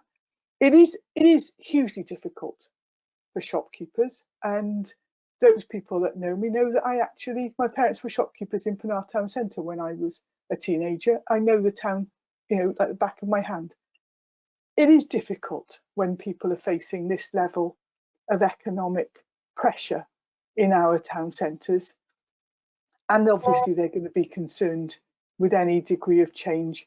This is fluid, it's moving forward. We don't know what's going to come. We've got the situation of hospitality businesses that want to open. You can look at places like Monmouth that have completely closed all their town centre. You can look at big cities like Cardiff that have closed huge great tracts of their town centres.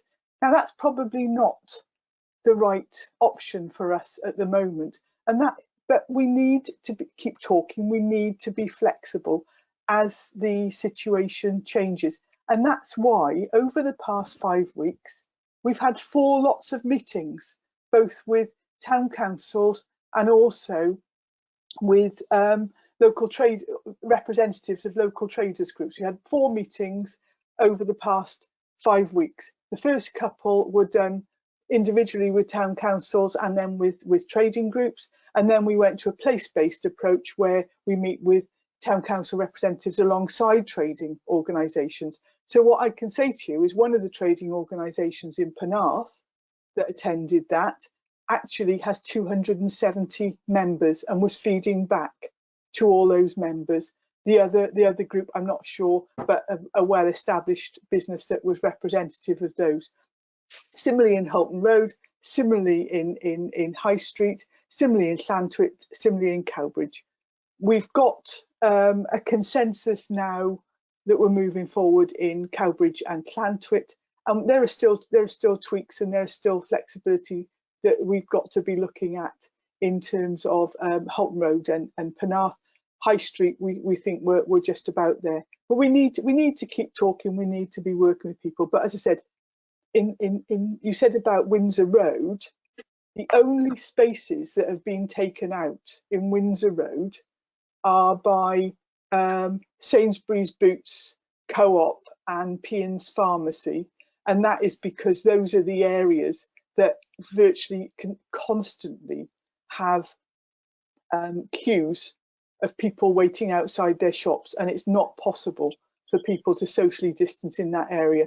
But what we've managed to do by talking to people is talk to those shops to actually actively manage those spaces so they are able just to take those cones away for a few minutes to get their deliveries in and then put the cones back. And they work with us and they manage it. And if we can get to those sorts of arrangements throughout our town centres, that would be good. But if anyone says to you they haven't talked, we have talked. Myself, Councillor King and numerous officers have met with businesses or traders representatives and town councillors in all town centres over the past 5 weeks.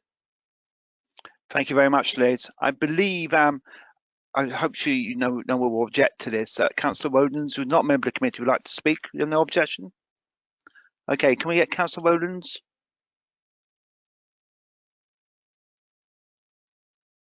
Can you hear me? Okay, Councillor Rowlands. Yes, we can hear you now, Councillor Rowlands.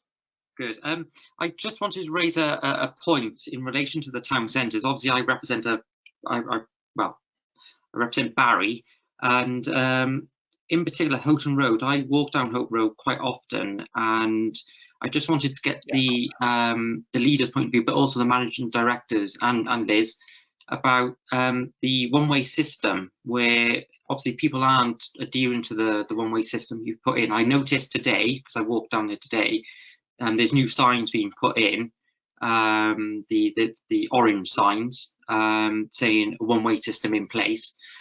But also some traders have taken up the bollards in the parking bays, and they're on the pavement. I know that there was a promise about something about ambassadors coming in on a Wednesday after it was after the implementation came in, but I went down there on Wednesday. There weren't any ambassadors in place, so I can see the good intention from the council in trying to work from both sides of the traders and getting them involved and stuff, and from the trying to get people to spend, but it just doesn't seem to be working in Barry Town. And I spoke to some traders, and some traders did not know about the new implementation. And I understand the Trades Association was notified, but that hasn't been filtered down to traders who aren't part of that. And I think just some better communication might have been slightly better.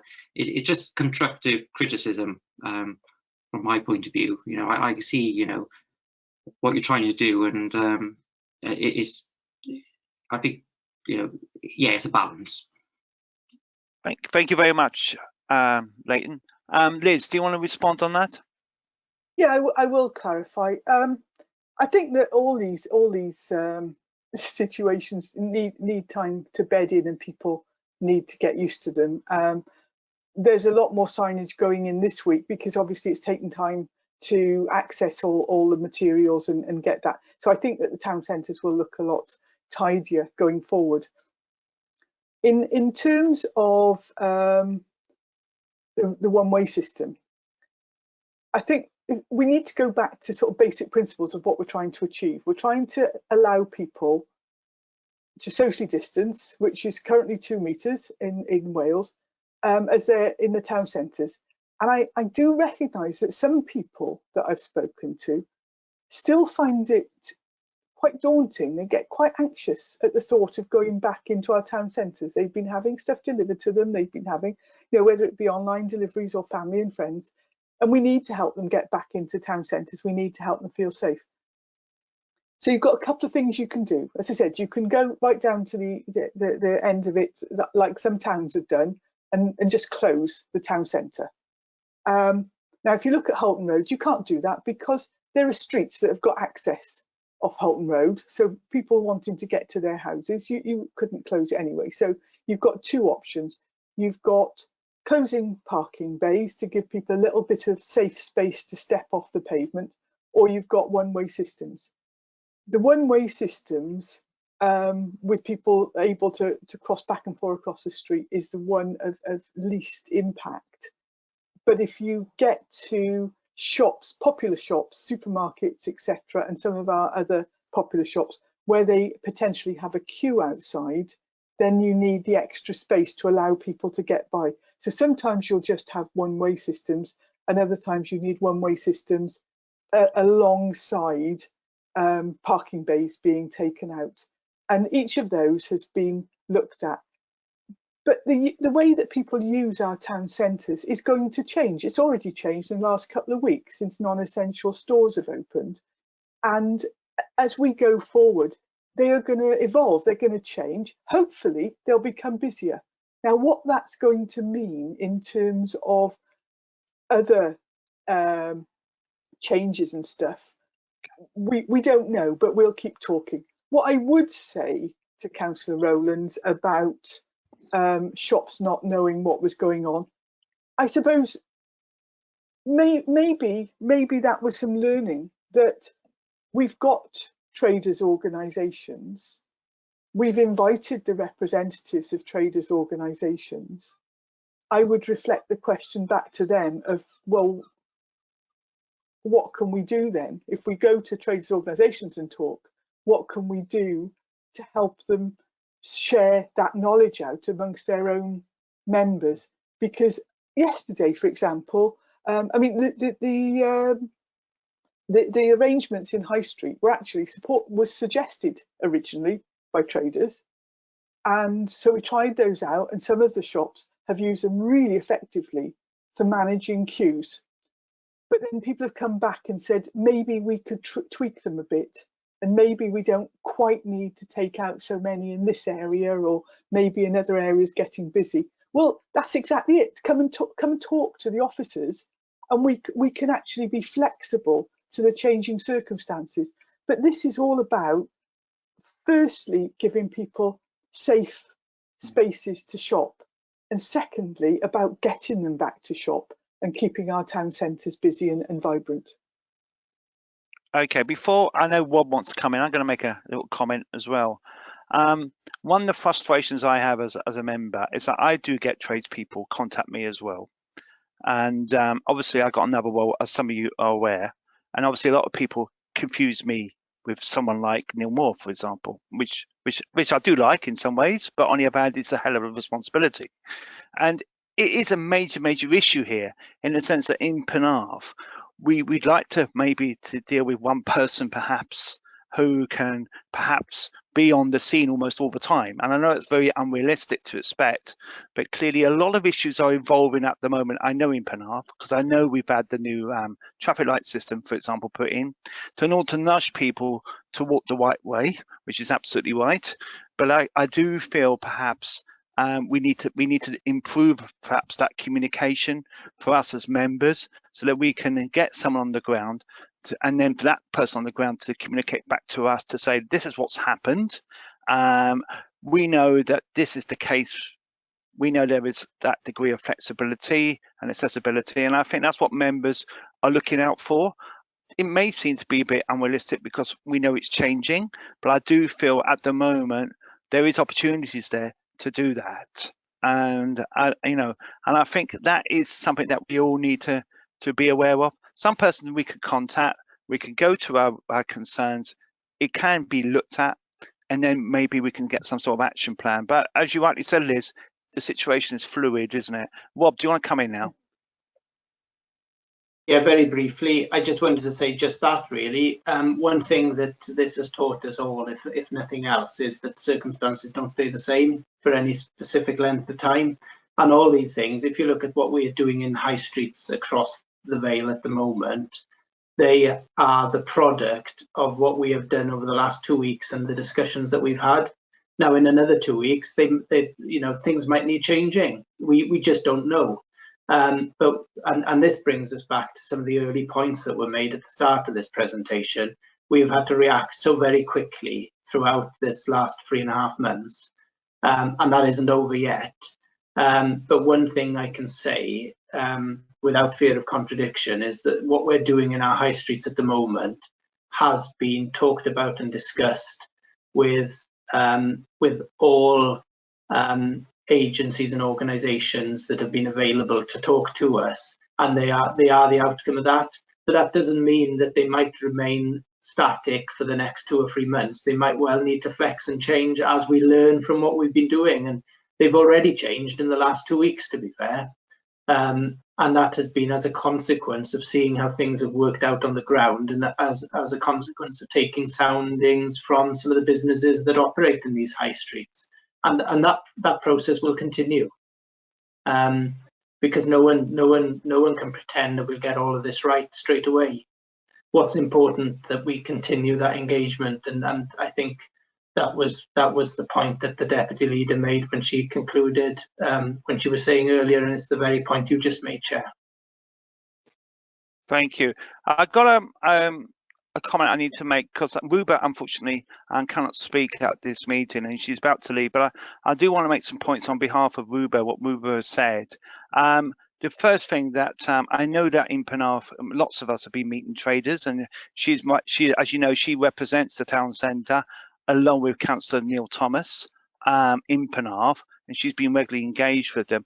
And the other thing she'd like to emphasise as part of this presentation is equalities as well, and to make sure that we do think about that a lot. I have mentioned the impact survey myself, and I do think that's the way perhaps we need to move forward on that, to not forget equalities going forward on this. And of course, one of the issues with equalities, I know one or two of you have mentioned it already, is accessibility to town centres as well, which I'm really pleased about the new ramp that's been put in on the traffic lights. That's really, really good. But I do think for certain people, accessibility is not just about accessibility on roads. We get that, but also making sure that people can find it accessible if they're wheelchair bound. And I think that's important. As you know, I share the ward along with Liz and myself with Councillor Luxton, who is wheelchair bound, and who's a town councillor. And it is important, though, that we do look at all the different types of people that want to access our town centre. And I do think, you know, when we're going forward on that, we want to encourage accessibility to the town centre, and we also perhaps need to publicise where the parking is, because I don't think everyone is always aware of where the parking is. I do think there's an expectation, and that's many town centres, that you want to park bang in the middle. And unfortunately, because of social distancing and other measures, it may not be possible to do that for everybody. And therefore, we do need to think about, obviously, prioritise disabled parking. I totally agree with you on that. But also, we also need to think about highlight where the parking is. Be a bit more signage there to make sure that people can go there and then find routes to the town centre which are accessible, you know, so they don't have too many steps. There is where to be flat. It's easy to navigate, so they know where it is. Because at the end of the day, we want to encourage viability, don't we? We are aware that an awful lot of these premises have been closed for some considerable period of time. We want them to be viable, and we want to have, you know, great town centres.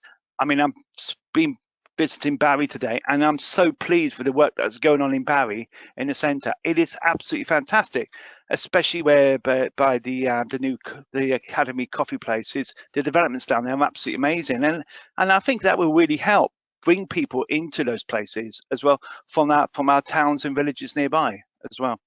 Okay, anyone else? Yeah, can I come in a minute? Sorry. Yeah, sure. Can I? There's one thing I'd like to say is, Leighton finished up by saying it's a balance, and that's the point. It is a balance. Yeah. Because what you have to realise is we've just talked about the transition phase, yeah. And the thing about a transition phase is the fact that COVID-19 is still here.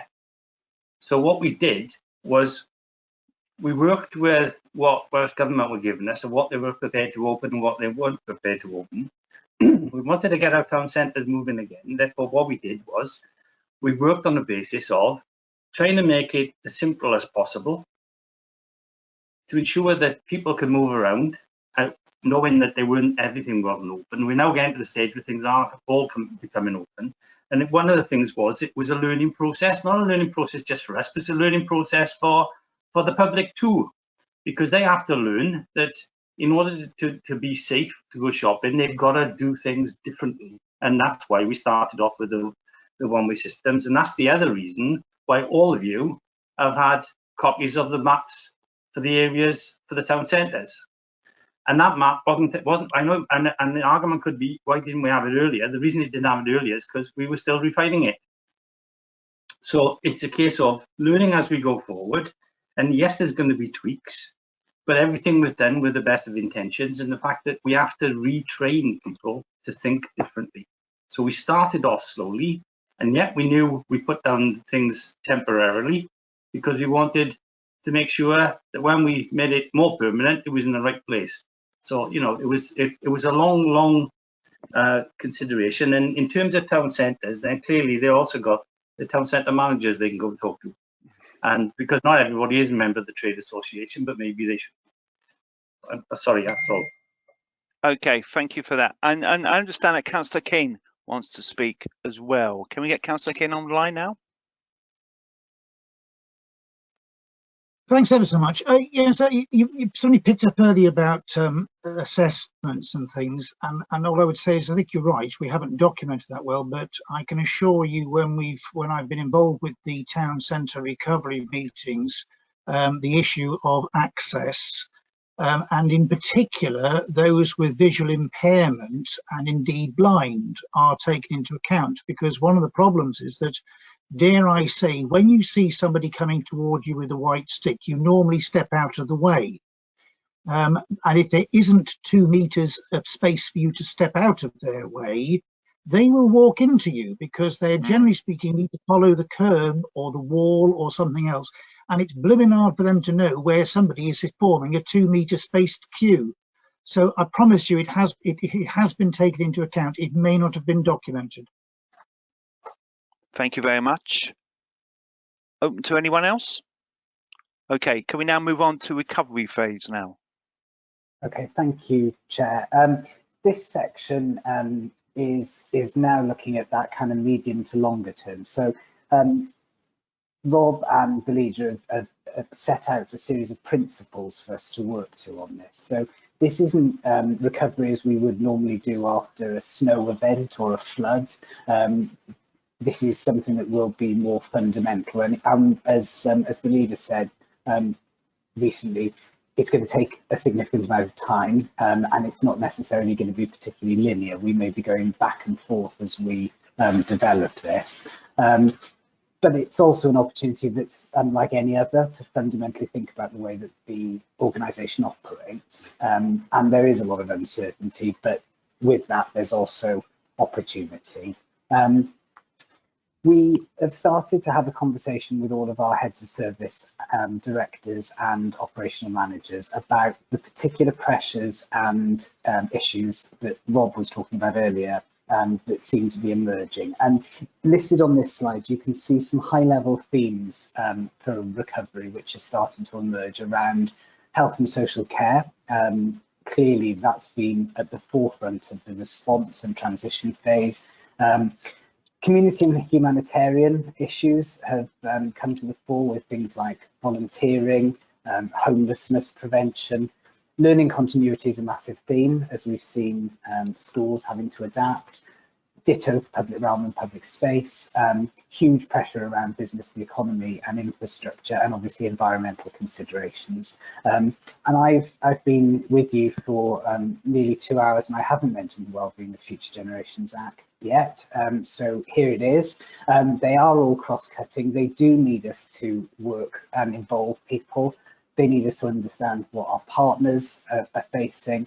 We need to work together thinking about actually the long term, and we need to really think about what are those root causes of issues and how can we prevent them from happening. So we ran a session with CMT Gold this morning that Rob very succinctly described as getting real about recovery. And this is about thinking now in terms of what it is that we want to do, taking things forward. So what you've got on the screen here is a kind of thought process that we are now asking all our managers to start to give some consideration to. So on the top left-hand side, there are things that we've put in place because of the coronavirus crisis. When the coronavirus crisis is over, we will end them. In the bottom left, there are some things that we'd probably been thinking about stopping, and because of coronavirus, we have stopped them. And actually now is probably the time to bid farewell and let them go. There are some things that we talked about in terms of face-to-face services, for example, which we've had to stop, but they can't stay at that status forever, so we need to restart them.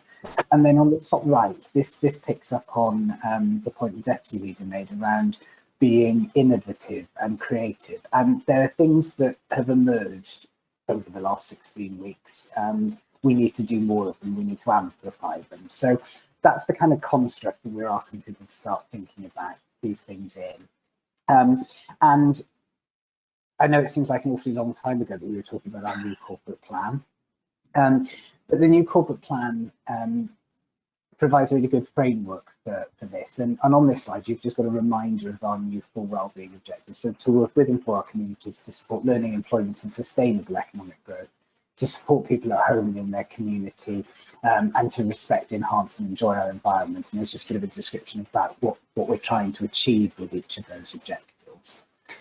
And what we've seen is that actually those recovery themes, things like learning continuity, business, economy and infrastructure, they fit or align really neatly with the wellbeing objectives. So what we're proposing, and Cabinet approved this as an approach, and we're asking for your views as a committee this evening, is that actually we blend our recovery strategy with our corporate plan, so that we're not throwing the baby out with the bathwater. We have a good, strong corporate plan in the making.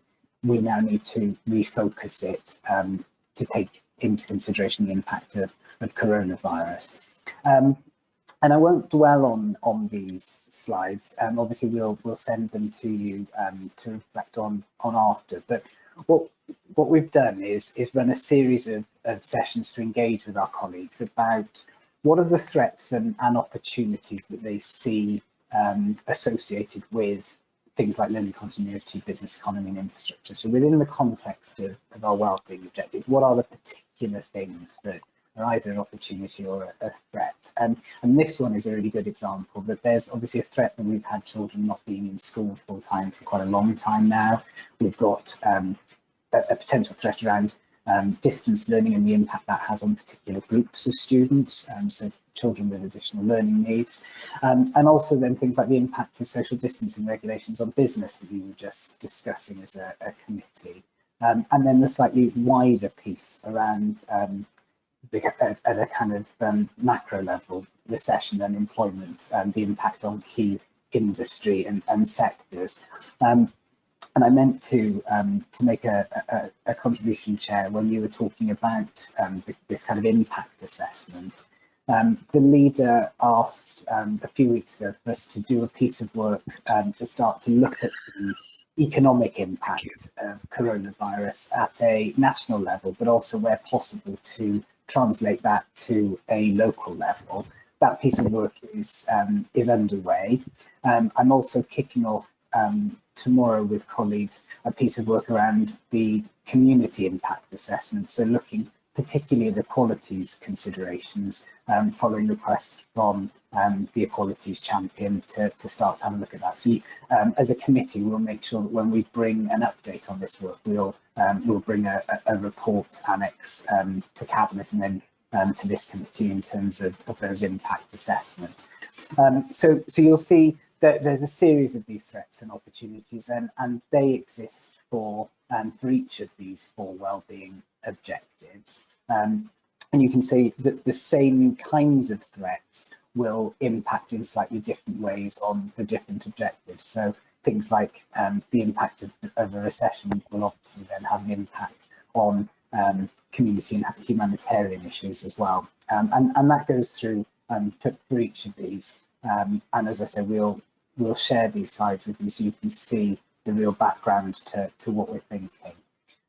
So the next steps, if you like, in terms of how we're proposing that this recovery strategy will be formulated. Under each of the wellbeing objectives, we understand what we want to achieve. That's what the corporate plan that has been launched sets out. We know what the recovery themes are that we need to address. And the session this morning and at next Wednesday's Gold CMT will be looking at these strategic actions. So where do we need more information? And that's where those two pieces of analysis work that I described that the leader has requested will come in. What can we influence? So what action is actually within our sphere of control or that we can influence in terms of Welsh Government and our partners? And then specifically, what is our ambition to mitigate threats and seize opportunities? So we're looking at setting out a series of commitments that we will be able to take in order to drive these things forward. The idea being then that will come together as a recovery strategy, which will be at a corporate strategic level. And then that'll be localised in a series of directorate recovery plans and cross-cutting corporate work streams as well.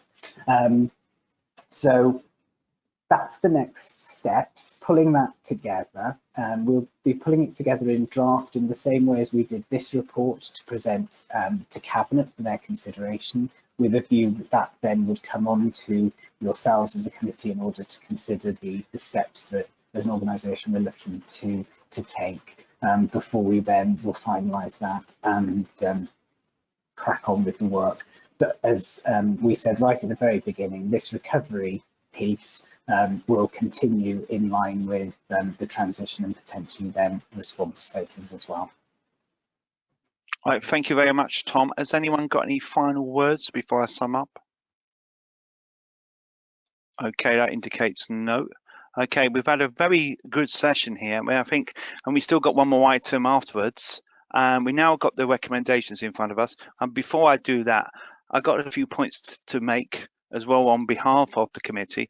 Can I first of all thank the officers of the council, and I include everyone here, what I mean by officers, because as far as I'm concerned, everyone is an officer who works for the council. I don't like this kind of two-prong approach that used to happen. I mean, we're all officers, and I am very, very grateful for the hard work. In some ways, it's been absolutely seamless, and in some ways, it's actually been improved upon since lockdown in some areas. So I'd like to thank everybody here. I know the Democratic Department in particular of the council have done fantastic work in particular, and I really like to thank them for their sterling service here.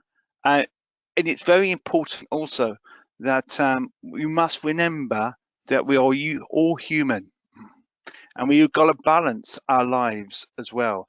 Lots of us, you know, and especially the officers here, you know, have been taking quite a lot of sacrifices to meet the needs of the public. Public don't always understand what's always going on. I also think the key here is communicate, trying to communicate as much as possible, but also realise that if officers don't come back to us quickly, it's because they are very, very busy.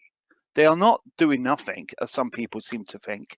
They are extremely active in doing other things, and then probably engaged in lots and lots of meetings online. And I know that myself, because I've seen those other meetings myself at home. And it's you've got to appreciate that. But I also think I like members to come up with constructive ideas.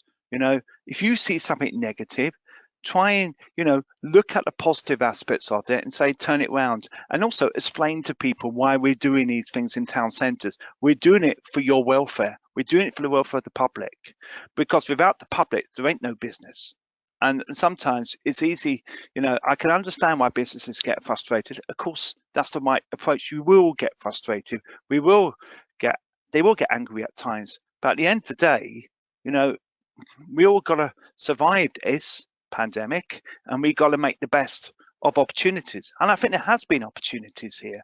And we looked at, one of you mentioned about declining homelessness. That to me is really a good news story, in my view, and it's something that perhaps we need to move forward on, you know, because no one wants to be homeless. It's absolutely the most miserable state you can be, apart from obviously starving, you know. So I do think that perhaps there are some opportunities out there, and the other opportunity is agile working.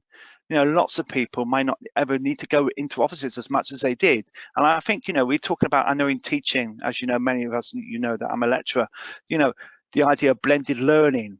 Blended working, I also think, is perhaps a next step. So people can do some work from home, but also if they want to go in, there's facilities for them to go in. Because I do think, you know, one of the issues that some people feel is a sense of isolation. And although a lot of us are doing this online, and it is good up to a point because it's nice to see some people, it's also nice to meet people physically as well. You know, obviously with social distancing involved, but I do think that is important, and get that balance right. And I think, as Councillor John rightly said, you know, not everyone can necessarily do that, because you might be with shielded people. So always think about their background. You might not even know about it. But often people do have backgrounds where they're perhaps caring for someone. Okay, let's move to the recommendations now. As you can see, we note the content of the report and the obviously appendices, and of course we do. The second point is that we do look at the recovery strategy, and we receive further updates in due course. So, and thank you for that reassurance. I now received that from the managing director and from the head of performance, and I do think so. I think the point I would like to emphasise on that point now is that obviously we're looking at qualitative information, not just quantitative information. I think that's an important point, I would say.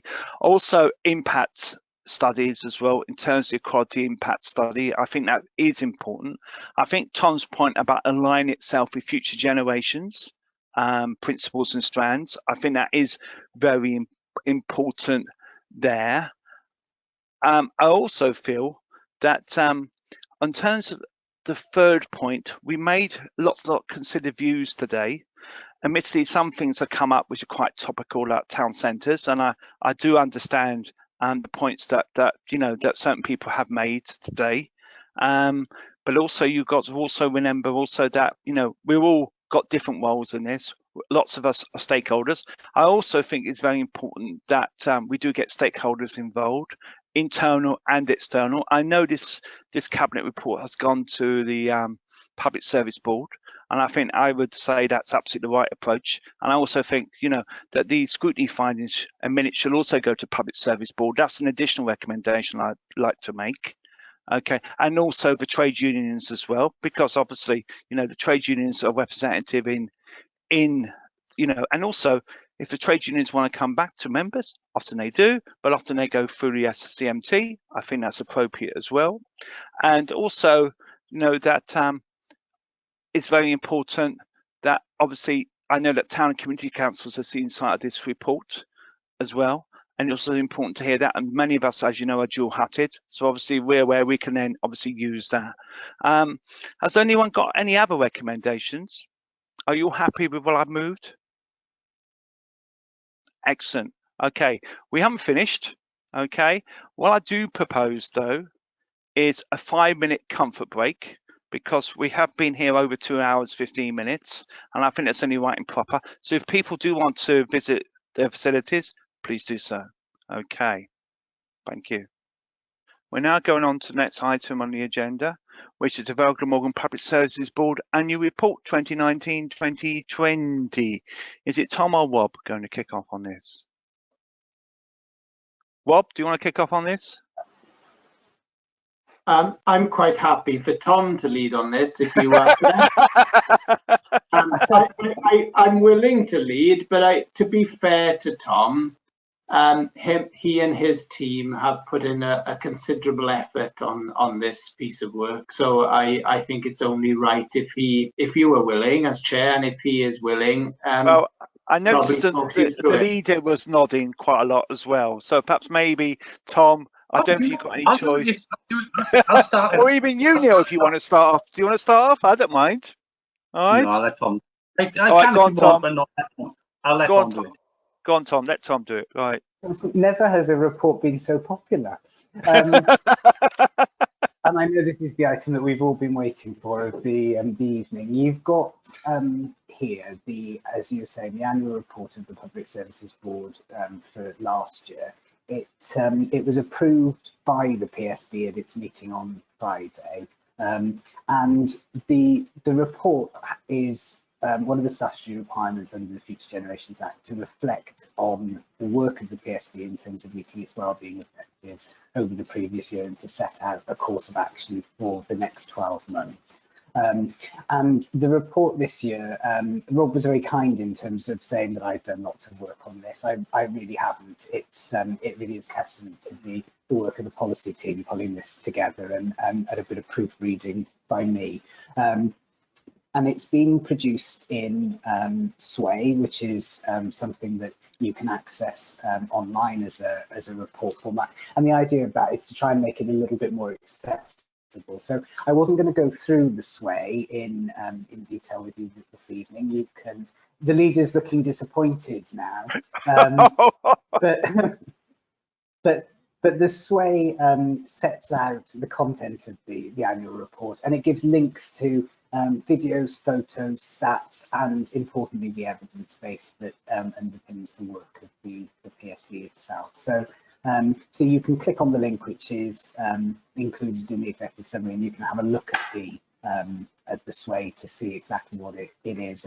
And I suppose the reason for bringing it to your committee, Chair, is because your committee is the primary scrutiny committee for the PSB's work, and obviously we want you to make any recommendations back to Cabinet that you see fit in terms of that work, and also consider any ways that you may like to see the scrutiny of the work of the PSB to be enhanced in the coming year. So the report sets out the background, which is that the Wellbeing of Future Generations Act formally set up PSBs. They are about improving well-being across the area, and they bring together a series of statutory partners and invited attendees as well. And the Vale PSB has more invited attendees than most, because it includes town and community councils, which is not the case for all PSBs.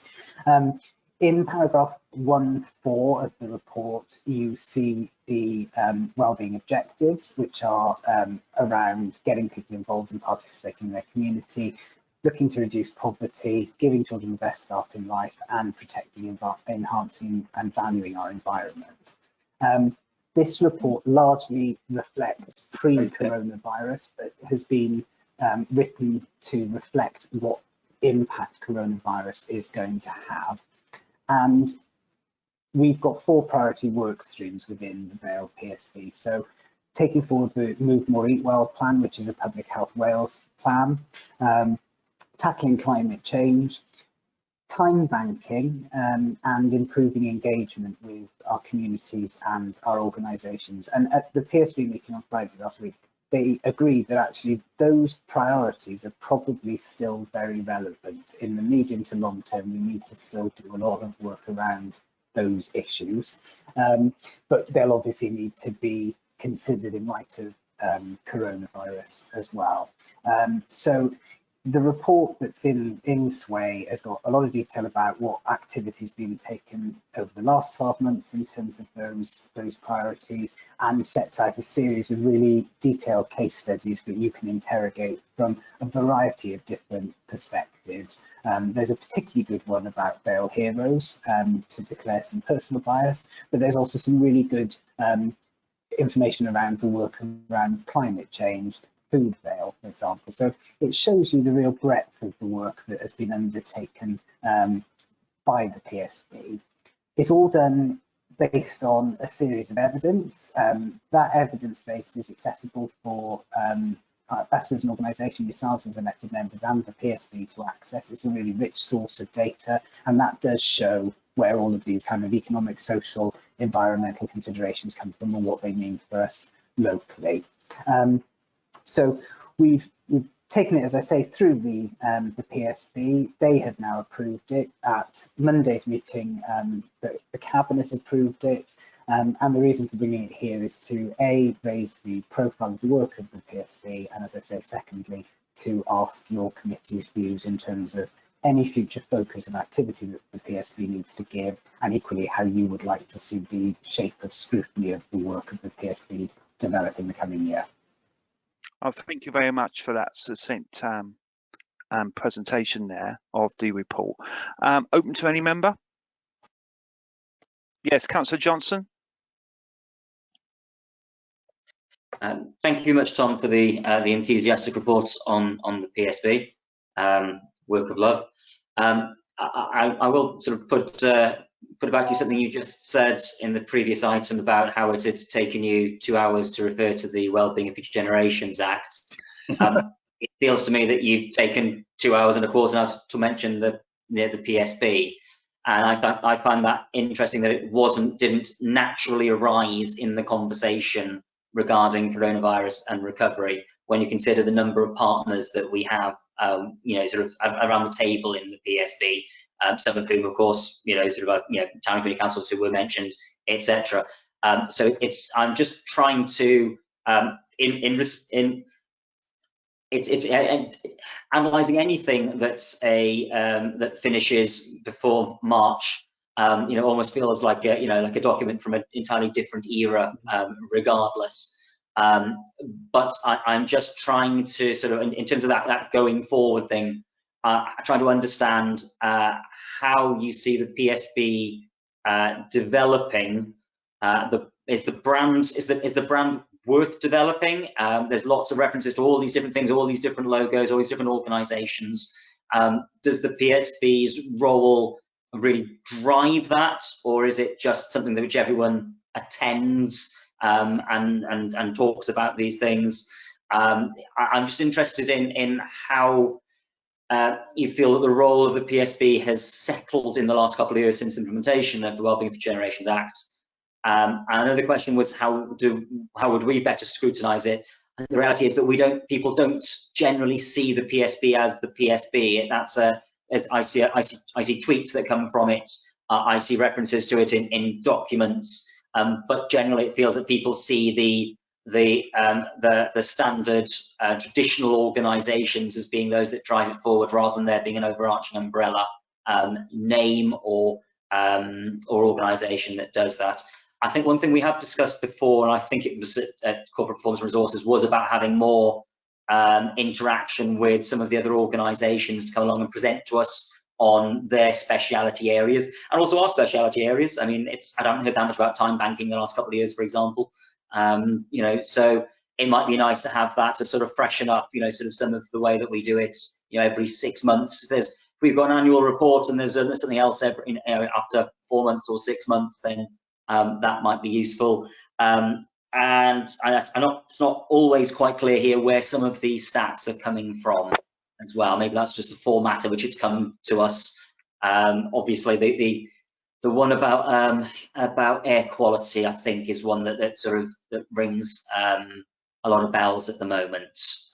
You know, in terms of both you know, death through air quality, correlation with areas of multiple deprivation, and general, you know, emissions content from the Vale. Thanks. Thank you for that, Ian. Open to any other member? Oh, does Rob want to come in? Do you want to come in, Rob?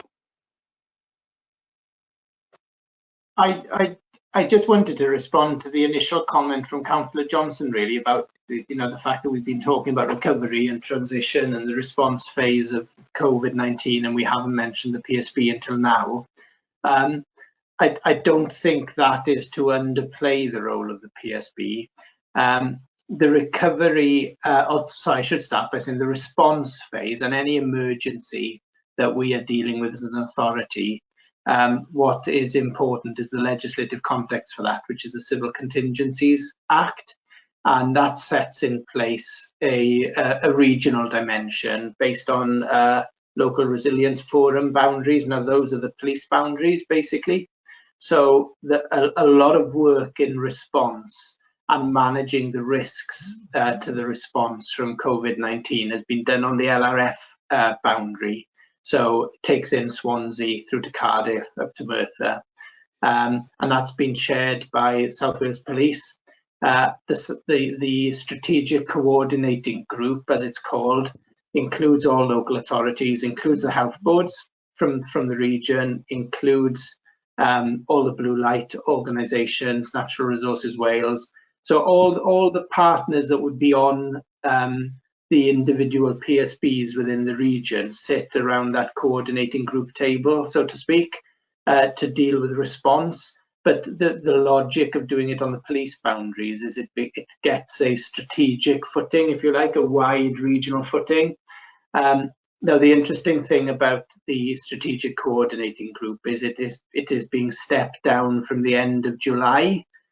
Because at the moment the response phase is being seen as having been dealt with, in that all the risks that remain can be managed on a single agency basis rather than a coordinated basis across the region. There is now what's called a recovery coordinating group.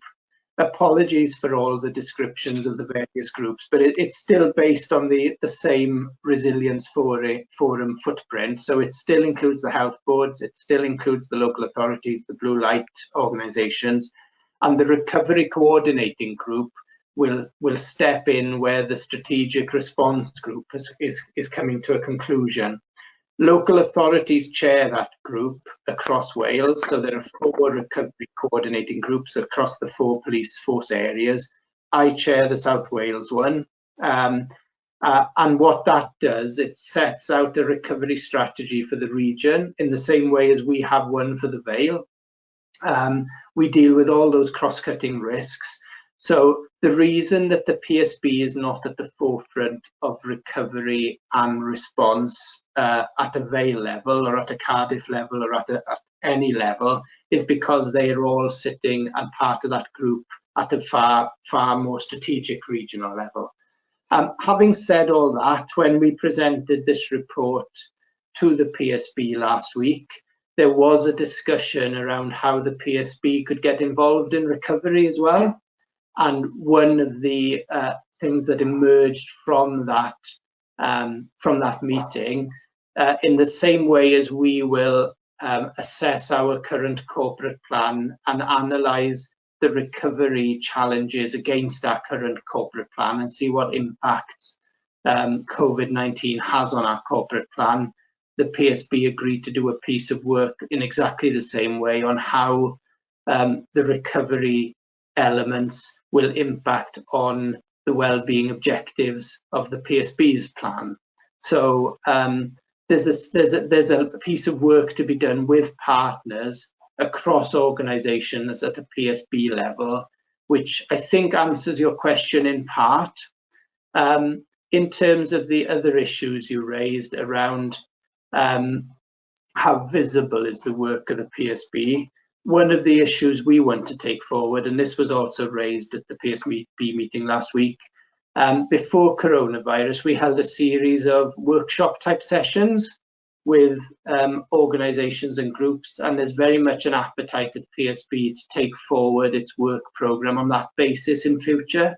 So rather than having a very traditional approach where you have presentations from different organisations at regular meetings, more of those meetings will be held as workshop sessions where we will invite various groups and organisations in. For example, before COVID-19, we had the Youth Service present to the PSB and get engaged with the PSB on the issue around climate change. So that's where the strength of the PSB lies, in my opinion, is those cross-cutting issues across partner organisations where we can engage with different groups and look to see what impact we can make working collaboratively and as a whole, as opposed to working as individual agencies. Thank you very much, Rob. Anyone else? Okay, I've got a few points to make. Obviously, I think Councillor Johnson did refer to climate change, and I think that is a very important issue on here, and especially the point about air pollution levels. I mean, I'm hoping that COVID will give people the opportunity to use more active travel so they can always access places via, walking or cycling, or using sustainable public transport as well. Obviously, we hope to be moving in that direction as well. And the other challenge here I noticed on the next slide next to that is the obesity issue as well, which kind of works well with active travel. And I do think perhaps we do need to inform people, perhaps, especially with lockdown, and it's had an impact, I'm sure, on people's waistlines. And obviously, it's got to be important that people do try and get out as well, and to use perhaps different ways of getting to places. I'm still noticing a lot of people using push bikes on roads where they don't need to use them. And I think perhaps we need to do that, perhaps with Sastrans and other organisations there, to nudge people to using those routes instead.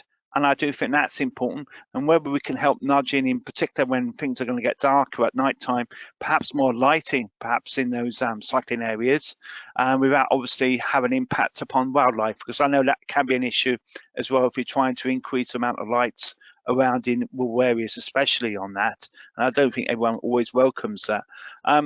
So I do think, that is also important as well. Can I make make a recommendation here? I know we've got some other recommendations, if you don't mind me going to it, but I think one or two of you have alluded to this already, is that I recommend that the strands of the Public Service Board go to the relevant scrutiny committees. So obviously we've got the wellbeing objectives, and I think they should be going to the relevant scrutiny committees. So it's not just corporate resources has to look at the PSB, but the other scrutiny committees do as well as part of their work programme. Now, obviously, it's up to the perhaps maybe we could discuss this at forthcoming chairs and vice chairs meeting of those people, perhaps in the autumn, where perhaps maybe we can do this. But I would make that kind of recommendation from this committee if everyone is in agreement with that. Are you happy with that? Yep, good. Lots of thumbs up there. All right then. And can I also move the other recommendations as well? Can I all thank you all for your forbearance? We've been here since, I mean, some of us have been on planning as well. We've been here for some considerable period of time. Can I also thank the officers who have done a fantastic job here in the civic offices? I've heard some very good feedback about this meeting and how smooth it's been, which is really commendable. You know, and I do think, you know, I'm touching some wood. Well, I think I've got some sort of wood here with me, and hopefully that will continue. Hope so, but you never know with technology, as we all know. And can I thank you? Can I also make sure you have a good night's sleep as well, because that's also important as well. And can I all see you all, hopefully sometime physically as well, not just online in the future? Can I thank you all? Thanks very much. Thank you. Thanks, Chairman. Thank you very much. Thank you. Thank you. Thanks very much. Thank you very much. I got no other business. Thank you very much. And good night, all. Have you got some? Excuse me. Have you got some business for the committee? Just wait. That's okay. You can all go. Thank you very much. Thank you. Cheers. Cheers, and good night, all. Thank you. Bye bye. Good night, all.